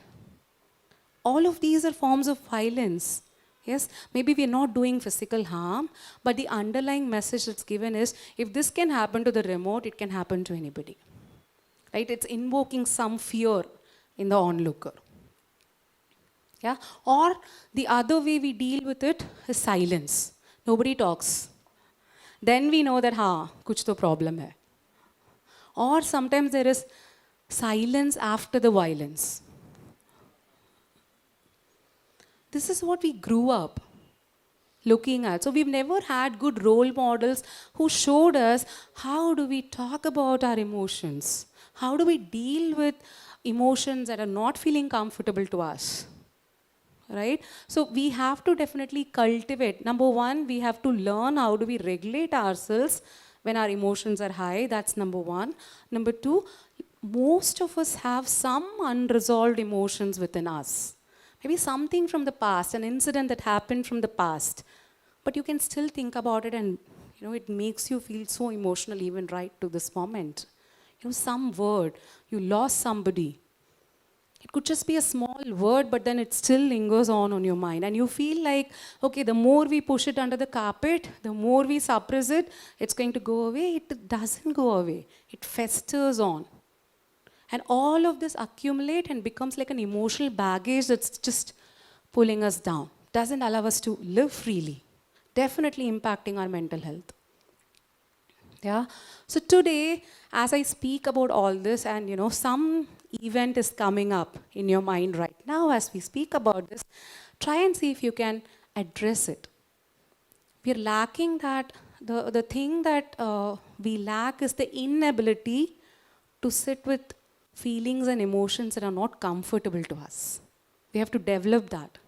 How do I sit with it? How do I sit with, which is why we reach out to unhealthy habits, right? Your emotional eating is a result of this. You're not able to sit with the grief, you're not able to sit with the anger, and therefore you reach out for that packet of chips. Yeah? Regular check-ins really help, and it's also, this also has a gender angle to it. I also do sessions on mental health impacting gender, which is the mental health challenges of women and the mental health challenges of men are very different from one another. Okay, next slide. So you'll find that girls, okay, how many women who are the firstborns in the family? The responsible ones. I'm sure you all would have, heard some version of Kitty responsible hai as a child, right? She's a second mother to the sibling. And we took that as a compliment, not realizing that we are being parentified so soon, right? And we're also constantly said, good girl, achhi bachi. You're a good girl. You have to be a good girl. And we've been wanting to hear this good girl so much that we'd let go of, things that we would not want to do. Imagine a child, imagine yourselves as a child. I'm sure all of this would have gone through this, through your childhood. A dress you didn't want to wear. Because kuch to tha usme, which was prickly or you were not feeling comfortable. But your mom or your aunt or somebody said, no, you look so pretty wearing this. Do wear. Such achhi bachi hai na, pen lo. And because we wanted that, we let go of our autonomy and we said, okay, let me do this because it's pleasing somebody, right? And as girls, we've always been taught, you have to prioritize other people's well-being above yours, right? Constantly, that it's got ingrained in us. So when we talk about self-care feels extremely selfish. How can I care for myself when I'm supposed to be the one who should be giving? Right? So I'm talking about all this, but I'm also part of the same community and the society, right? So when I take solo trips, initially, I used to take it only for professional reasons. Oh, I have a training to attend to, so I go. And when I wanted to take a solo trip without an agenda, or the agenda was, let me just have some time for myself. Nobody stopped me, but internally it felt like, oh, I'm supposed to be this mother.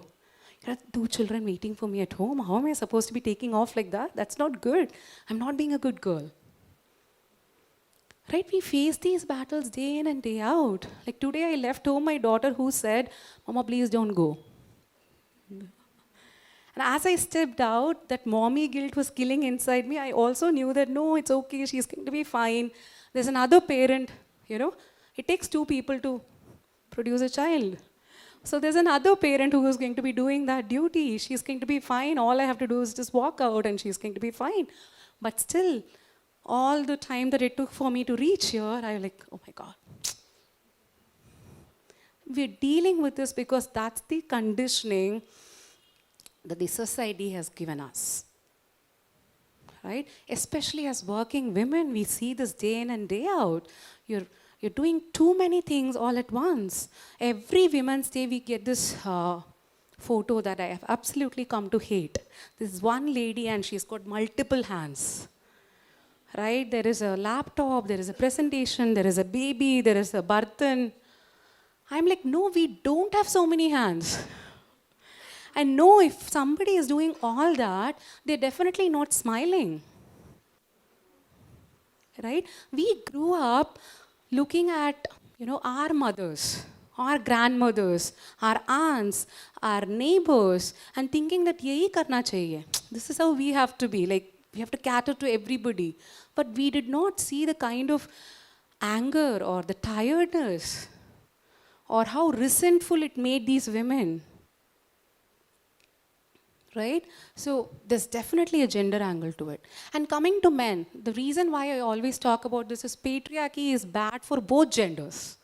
And patriarchy, it doesn't mean that men are doing something towards the women or women are vulnerable, women are the victims. No, both of us are equally, propagating this, right? Imagine I come to a ma'am's house, okay? We come as a couple and you will have to give me a cup of tea. You bring the cup of tea, whom do you think you will offer it to first?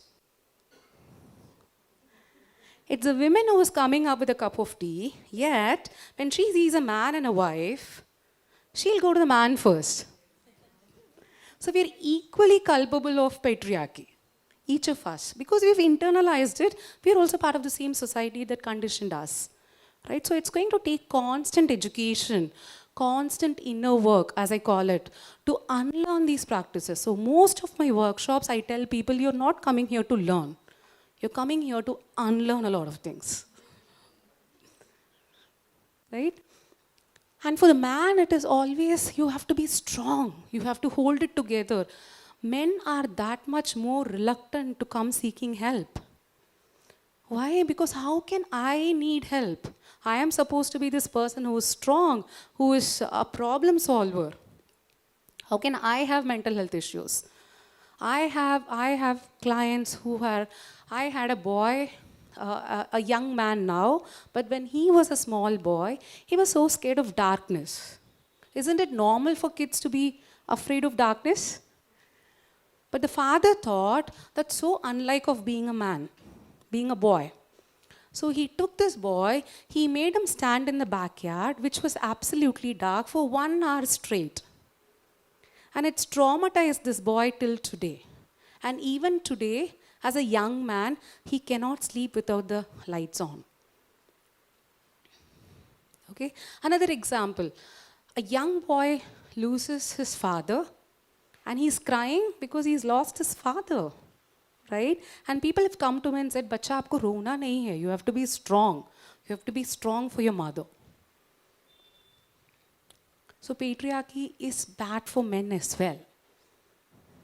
Right? The reason even why reaching out for help, even there we have differences. For women, it's like, what will other people think? That's the first thing. What will people think if I reach out for help? Log kya sochenge? And for the men, it is, how can I need help? I'm supposed to be the person who's supposed to be strong and, capable. What does it talk about my masculinity if I accept to somebody that I need help? Right? Next slide. So relationships are the greatest hallmark of, good mental health. How safe do we feel in our close relationships tells a lot about our resilience to mental health. We can be anybody on the outside, but our inner circle, we all have that inner circle that we consider very, very close. It could be family, it could be friends, it could be neighbors, it could be colleagues, but we consider them as part of my inner circle, right? Those 4, 5, 6 people. Can I be safe with them? Can I be myself with them without having to wear a mask? Can I be okay enough to talk to them about my darkest, deepest worries, about my deepest fears? Can I talk to them? Do I have such relationships in my life? Is the greatest hallmark of good mental health, right? And this is somewhere where we are constantly work in progress. We have to constantly keep at it. I could be a psychologist, but I'm not a mind reader. I still need my husband to tell me what is wrong.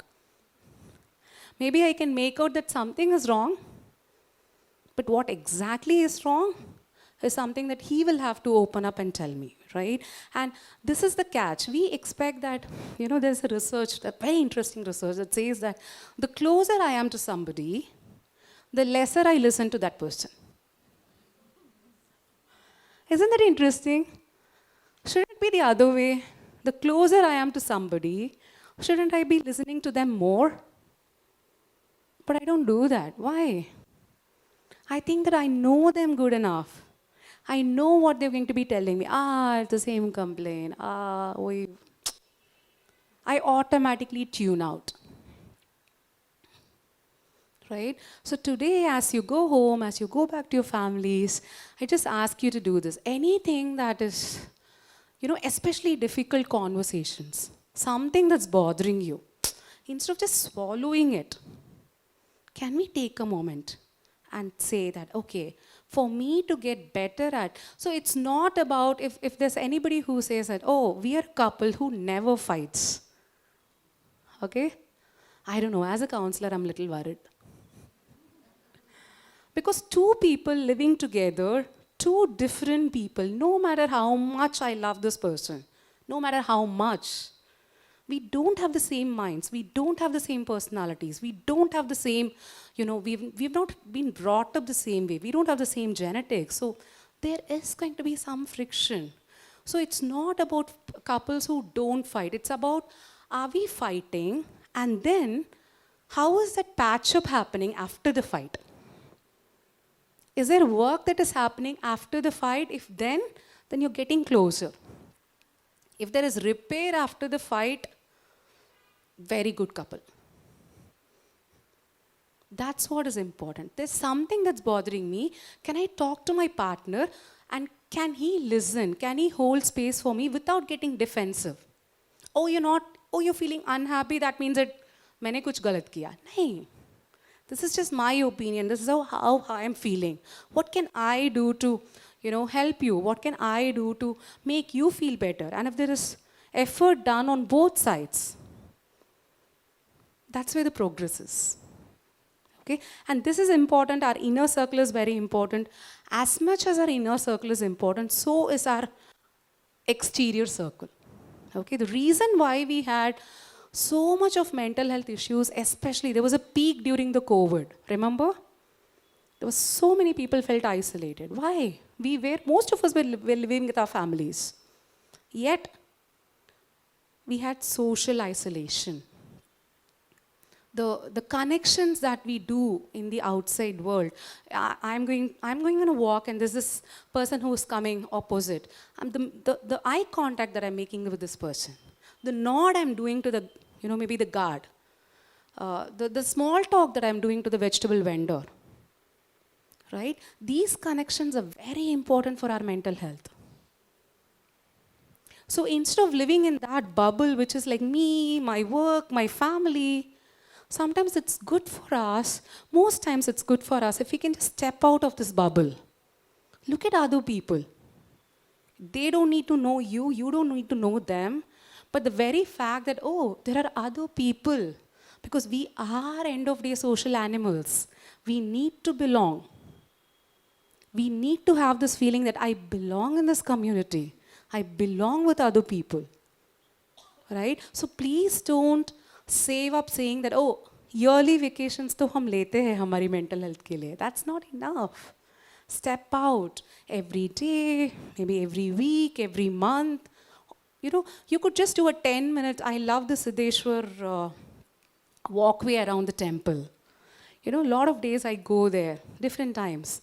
And every time you go, you see lots of people there. Youngsters are there. There are old people who are practicing yoga. There are like groups of people sitting and chatting. I don't talk to anybody. But the very fact that I go there and I come back feeling that, oh, I belong. There's so many people around in this world. And my problems maybe are not as big, right, as maybe other people's. You come back with that gratitude that, okay, itna bhi bada problem nahi hai. I can manage this, right? So your close network, your close circle relationships are important, but equally important are the social connections. So once in a while, it's important for us to step out of the bubble and belong, get that feeling of belongingness for our mental health. And touch, I have to definitely talk about touch because we are a touch-deprived society. And for your profession, touch works in a different way. Why?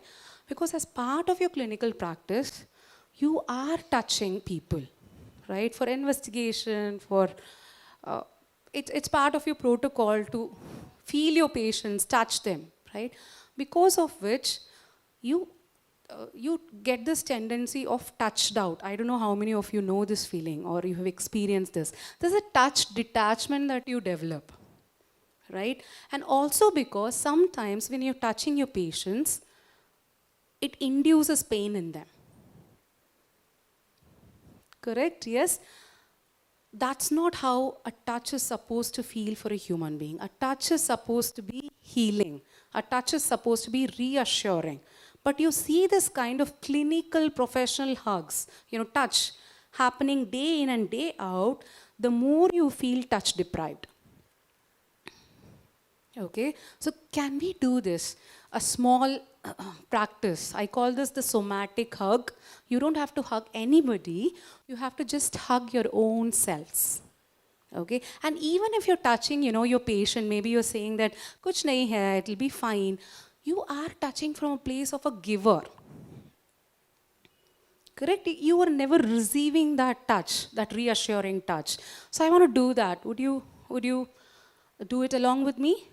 Yes? So I just want you to place one hand. Come on, you can put all your bags, everything down. Come on, let's get some experiential stuff, even out of session. So I want you to take one hand, keep it under your armpit, and the other hand around you. Something like this. Very good, yes. You may gently close your eyes. Okay? I want you to put some pressure of your hand on your arm. So it's like, just hold it a little more tighter than you would naturally. Yeah? And then gently rock yourselves, like how you will rock a person. Very good. Come on. You can gently rock yourselves back and forth. Imagine that you're holding a baby. And then it's very soothing, right? This rocking movement is extremely soothing for our bodies. It's a somatic reset. And I want you to internalize these words, which is, I'm safe. I'm safe. Internalize these words. I'm safe. I'm here for you. I'm holding you. I'm going to take good care of you. You're safe with me. Take a long deep breath. Release it. And gently open your eyes. How did that feel? Right? So go home today and hug your loved ones. Give them the tightest of hugs. And sometimes demand those hugs. I know women always have this complaint that, oh, my partner, oh my God, he doesn't do this. He doesn't hug me enough, right? So sometimes you have to get it from them. You have to tell me, I need a hug. So I have normalized this at my home, which is like I go back and I say, I need a hug. And then, three of the humans, either of them, they come rushing to give me a hug. Yes? And we have to normalize this for our youngsters, for the young ones. The more I am asking for it, I'm giving them permission that anytime you feel like needing a hug, you can also vocalize this. We need to have that language. We hear this, we see these in movies, but how many of us can actually say, I love you to your partner, to your child, to your mother, father? Right? We have to get it into our homes. All right, so touch is something. Or maybe you're catching up with your friends, you're catching up with your colleagues. It's so lovely to see this, this society of professionals in the same field getting together as a group. Why? Because when you are in the same profession and such a high-stake profession, it's so not easy to get caught up in jealousy or trivial issues, or saying that this person is or competitive, however you want to portray it, right? So sometimes it's important for women, it's very important that we cultivate women friendships. Women need women. We need it. It's one of our basic needs. All right? Next slide.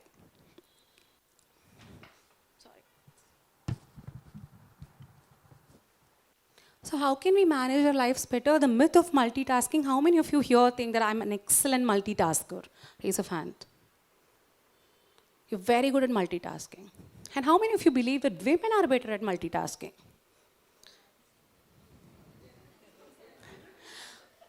Okay. myth debunking time. Women are not good at multitasking. Okay? No women would want to attend to a baby, look at the stove, and eat her breakfast. None of us would want us. We've been conditioned to believe that we are good at multitasking. Why? अगर हम नहीं करेंगे तो कोई और नहीं है करने के लिए. Getting it? And multitasking is so not good for our mental health.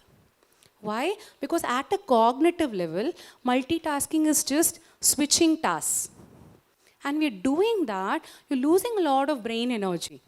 Because it takes your brain some time to adjust to a task, to get into a task. And then you're suddenly moving from here to here. So a lot of people say that, oh, my brain just feels foggy, or I don't know why I have the sap of energy. It's because you're continuously trying to multitask.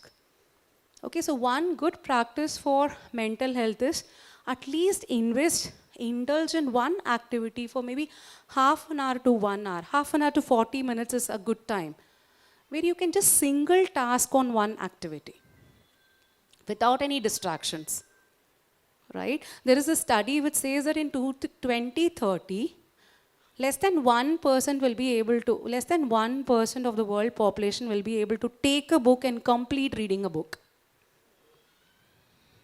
Less than 1%. How many of us have started reading a book and left it half? Almost all of us. Right? To consistently practice one task, to be at just one task, not just physically, but mentally also. So it's not at all about time management, it's about energy management. How are we managing our energies? We are losing our energy. There is drain of energy. I call this energy leaks. हमारी energy इतनी leak हो जाती है in so many distractions that for the most important things, we do not have the necessary energy. And the perfectionist syndrome. Right? I'm sure all the doctors here will fall under this category of high achievers. Because right from childhood, you've been trained to study hard, to do well. Correct? I understand that at work, you cannot have any excuses. You cannot afford to have any mistakes because it's life and death. I understand that. But what happens is this personality trait slowly seeps into other aspects of your life. Right? You want your children to be perfect. You want the house to be perfect. You want the clinic to be perfect. And then you're setting yourselves for unrealistic, extremely high standards. And then you're constantly feeling that, oh, I'm not good enough. And that's affecting your mental health. Okay? So good enough is good. For the most important things, yes, try to get them perfect. But for the other things, it's okay. If the house is not perfect, it's fine. It's okay. It's the people living there that matters. Right? If you show me a picture perfect out of magazine house, it means that so many people have slaved to get it there.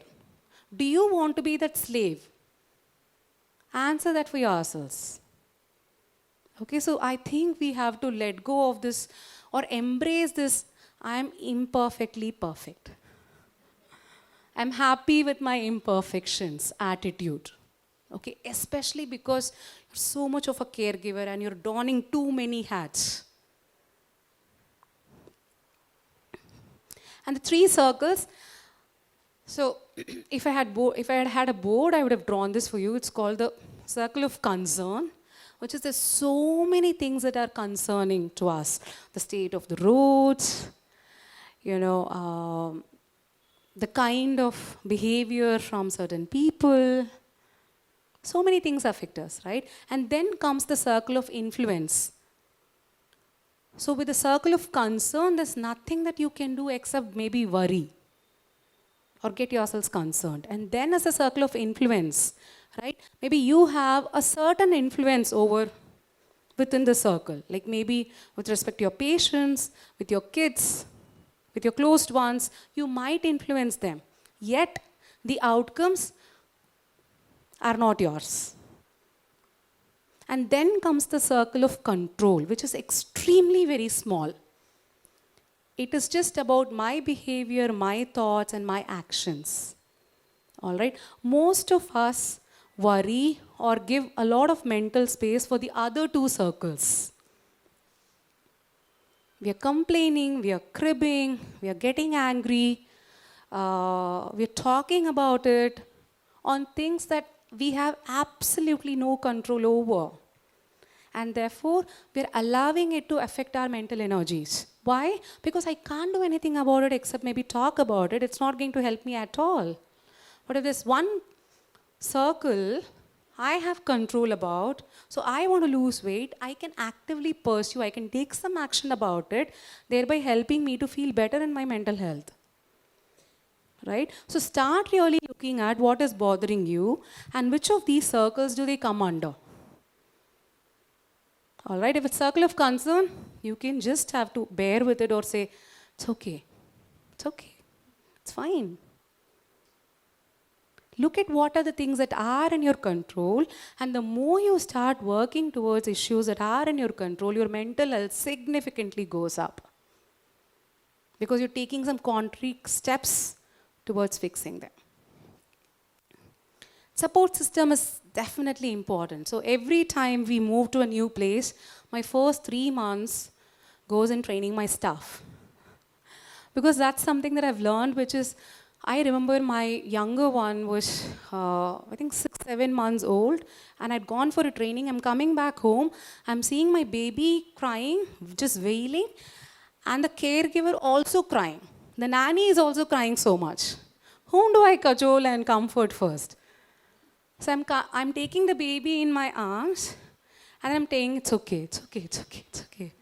I didn't even get to the part of what happened. I first wanted to regulate both of them. And then I give her a cup of tea, I calm her down, I say, go take a walk, come back. 10 minutes ke baad she comes in, relaxed.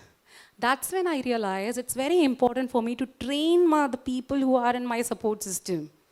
Because you cannot be in the labor room and in the parents-teacher meeting at the same time.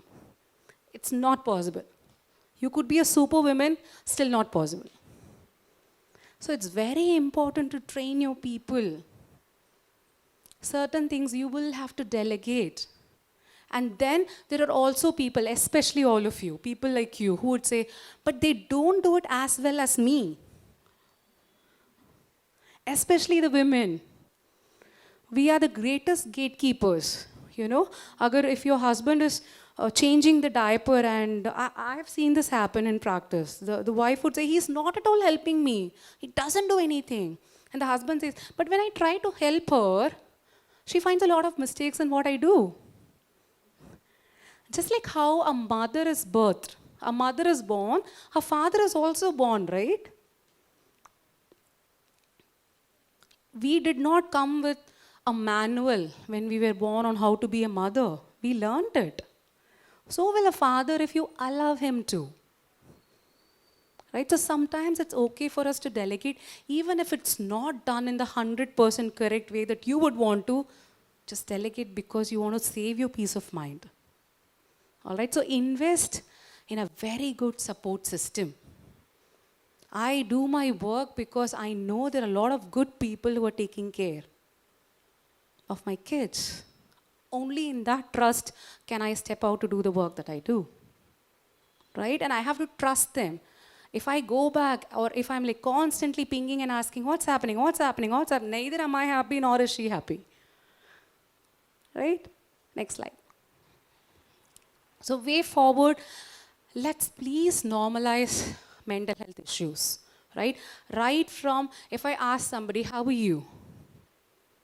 What is the response? It's an autopilot response. You might be feeling terrible inside, yet you'll open your mouth to say, I'm fine. Can we even stop ourselves there and say, how am I really feeling? Oh, there is this beautiful person who's asking me, how am I? Let me just think, how am I feeling really? Can we normalize it to say, oh, I've been having a tough day? Can we normalize it to say, oh, I've been having some problems with my kid?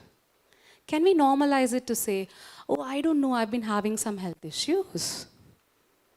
That's where it starts. Right? Even if somebody here would have been feeling that, oh, I definitely need professional help, how would it be to raise the hand and say, yes, I think I need? There's a lot of stigma and taboo attached to mental health issues. Right? So let's first let go of that. And the second thing, let's mind our language. It really breaks my heart when people so casually use psycho, trauma, what else? Toxicity, narcissism. Thanks to social media, pop psychology, these things are so casual in our conversation. Somebody who likes things in an orderly fashion is automatically OCD. Somebody who has mood swings is automatically bipolar. An adjective, you cannot make a diagnosis into an adjective. Like, number one, it is taking the seriousness away from the problem. Number two, it is increasing the taboo around that particular illness. Three, especially for all of us, we have to let go of this intellectual taboo, which is, oh, I am supposed to be this person who is educated, who is successful, who is skilled, who is knowledgeable. Right? I'm a care provider myself. How can I need help? This is the thing that comes. We lost a beautiful doctor in Solapur to suicide last year. Right? I didn't know him personally, but everyone I spoke to said, oh, he's such a pioneer, such a nice person. I just wish we lived in an ideal world where, reaching out to help was very normal and he was given the tools and the help, to find alternatives to support him. Okay, I lost my dad so suddenly in 2023. And I knew the steps of grief. I knew the stages of grief processing. And I've done that for so many of my clients. Yet when it hit me, and it affected me in ways I couldn't think it would, I had to reach out to a professional too. I had to undergo 6 months of grief counseling myself. Why? Because I can't operate. You can't operate on your own selves. You need somebody to handhold you, right? Despite our qualifications, despite our skills, despite our capabilities, underneath it all, we are also human beings. Equally vulnerable to the stresses of this life. Maybe I'd say slightly more vulnerable to the stresses of life. You would find your maid coming home and very casually talking about her alcoholic husband. How many of the educated people could do that? We'd want to shush, shush, shush. So we definitely have to let go of this intellectual taboo. Oh, I'm supposed to be this intellectual. Underneath, I'm a human being. I'm equally vulnerable, and all of us would benefit from some kind of help, wouldn't we? And reach out. So I want to definitely position reaching out not as, oh, you have to reach out to a therapist only when you have a problem. No. You can start looking at therapy or counseling as a preventive mechanism. Just like how you have a wellness thing. Like I have few clients who, book appointments 3 months, 6 months, once in a while. Not because they have any major life problems, but because they feel like once in a while it's good to just download, all of the things that's been happening since the last time they visited me. So it's like taking stock of, okay, all of these things happened. This was bad, this was good. Again, in the future, I'm going to be doing this, I'm going to be doing that. Right? We would all benefit from that, wouldn't we? Yes? All right, so I would definitely conclude by saying that reaching out is not a sign of weakness, but it's a sure sign of strength. Okay, and let's end the session by having 1 minute of guided mindfulness practice. Could we? Yes? So I would ask everybody to place both your legs on the ground, if you may. Settle down.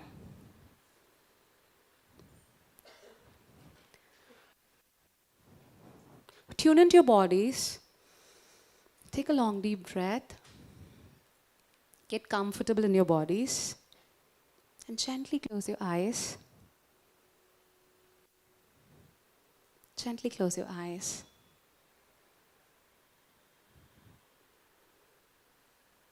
Just bring your attention to your breath. Become aware of the air that's going in, of the breath that's coming out. Let go of all of your thoughts. If any thought that comes in, let it go. You don't have to hang on to it.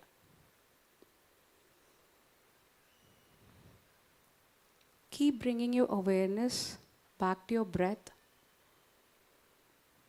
You have nothing to do, nowhere to go. This moment, this breath is all that matters.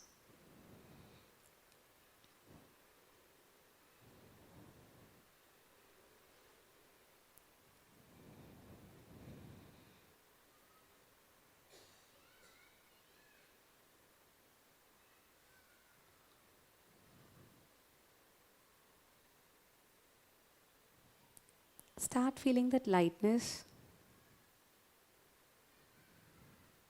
You're light. Life is flowing so easily through you.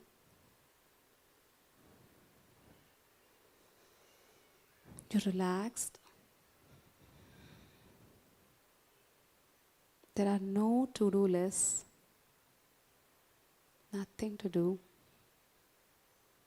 All you have to do is exist fully in this moment, in this beautiful, beautiful moment, and be 100% present in your breath.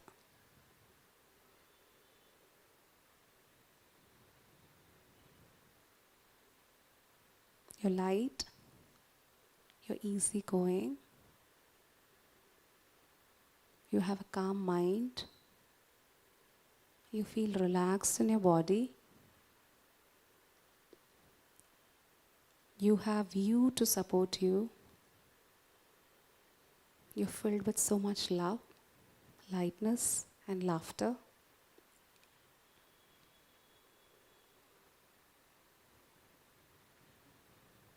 All is well in your mind and in your body. And so it is.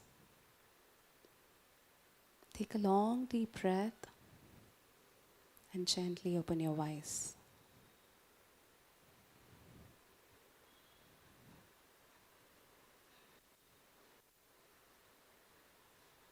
Okay. Did that feel good?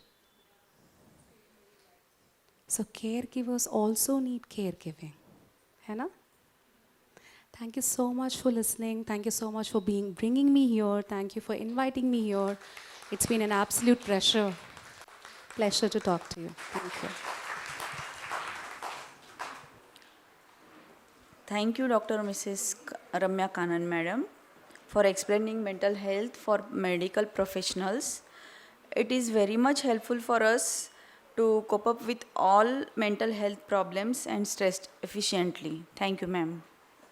Now I request Dr. Sujata Kulkarni, Madam, to felicitate Dr. Ramya Kanan, ma'am.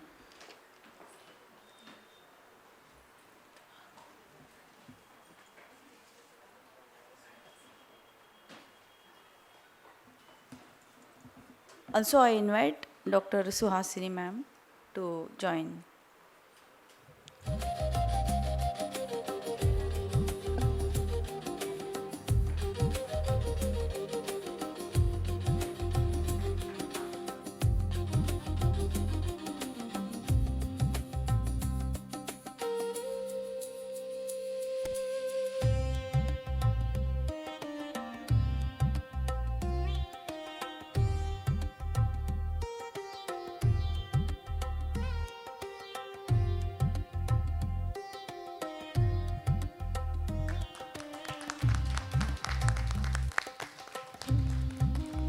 I would like to read the citation.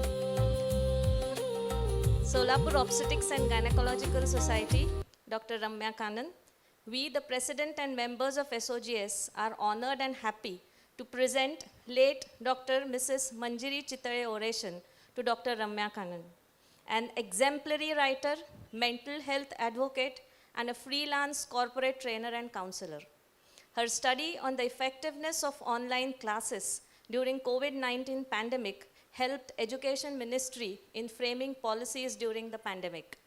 Recipient of Virangana Award, your academic qualifications and recognition for your work from all over the country truly exemplify your proficiency and love towards mental health and mindfulness.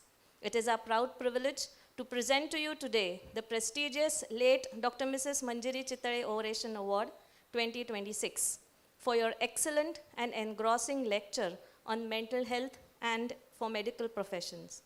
Delivered on 13th of Feb 2026, Dr. Sujata Kulkarni, President SOGS, and Dr. Ketki Joshi, Secretary SOGS.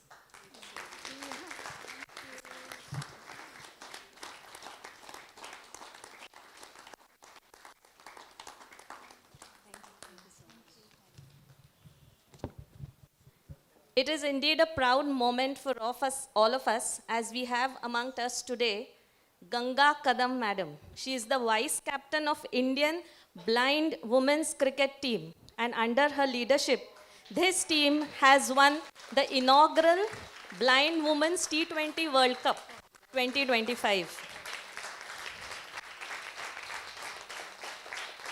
She is a talented all-rounder from Solapur, known as the key match winner. She has scored significant runs, including 131 run innings, and delivered impressive all-rounder performances. She is hailing from Solapur, from a humble family. She has faced financial hardships but pursued her passion for cricket, inspiring many. We are proud of you, and in recognition and appreciation of her inspiring journey, we SOGS would like to felicitate you. Thank you so much.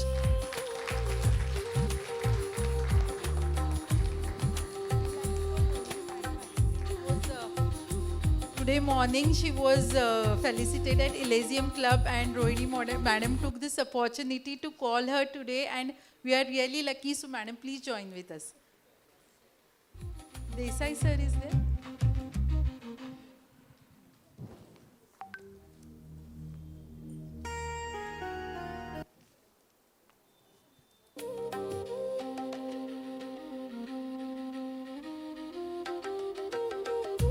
Thank you. Really proud of you.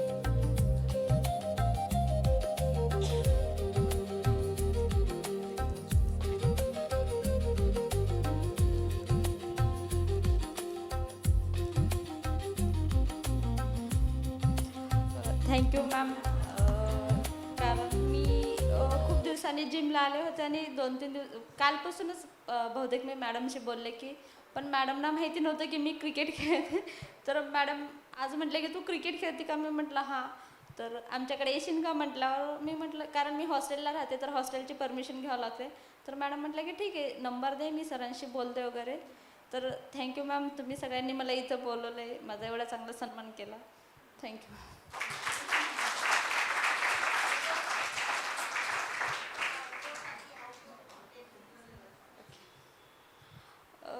मी म्हणजे मूळची हिंगोली जिल्ह्यातले पण मी इथे सोलापूरला blind स्कूलमध्ये 7वीपासून आले तर मी blind स्कूलमध्ये असताना म्हणजे घरी आम्ही 8 बहिणी 1 भाऊ आणि आईवडील असे फॅमिली आहे तर आमच्याकडे क्रिकेट वगैरे असं काहीच नाही फक्त स्कूलमध्ये शाळेत ब्लाइंड स्कूलमध्ये शिकण्यासाठी मी आले होते पण मी मुलांना बघायचे की क्रिकेट खेळतात आणि आमच्याकडे म्हणजे मुलांचा बॉल वगैरे वेगळा असतो तर मला एक विशेष वाटायचं की मुलं खेळतात मुलांना तर काहीच नाही दिसत मग मला थोडंफार दिसतं तर मी एक असं सरांना रिक्वेस्ट केली की मी खेळते सर वगैरे तर तेव्हा अजून मुलींचा क्रिकेट वगैरे ब्लाइंड मुलींसाठी क्रिकेट वगैरे स्टार्ट नाही झालं पण मी मुलांसोबत कधी जर एक्स्ट्रा प्लेअर म्हणून फिल्डिंग वगैरे करायचे तर सरांनी सांगितलं की तू छान खेळते तर तू खेळ मग मी 10वी नंतर 11वी 12वीला जेव्हा हरिबाईला कॉलेजला होते तेव्हा शनिवार रविवारी मी दमाने अंधशाळेत जायचे क्रिकेट खेळायला तिथून सुरुवात झाली आणि जेव्हा 2019ला नॅशनल मॅचेस झाल्या तर दिल्लीला झाल्या होत्या आणि सर मला घेऊन गेले होते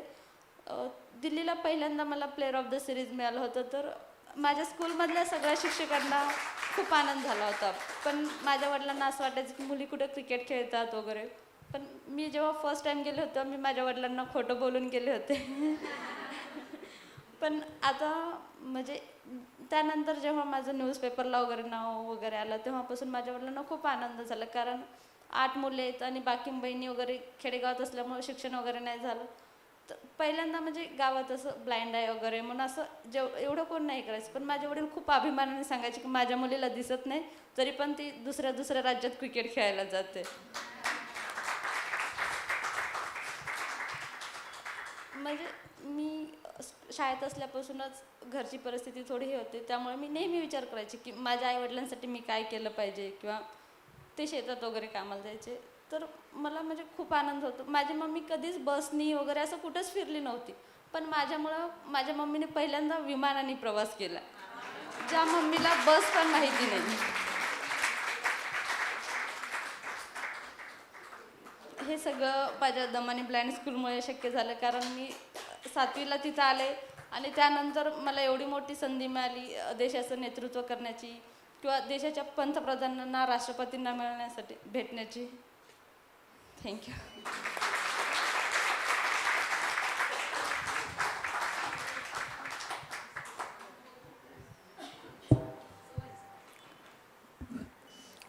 It's my privilege and honor to deliver vote of thanks. I would like to express my heartfelt gratitude to Dr. Ramya Kanan Madam for delivering such an excellent talk, enlightening and inspiring oration.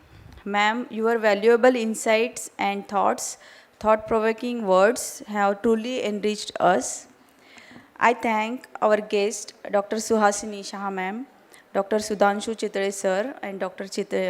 Kiran madam, and Dr. Baldava sir, and Miss Ganga Kadam, and our chairpersons for gracing the occasion with your presence. And lastly, our audience, my seniors, juniors, and colleagues for attending this program in large number.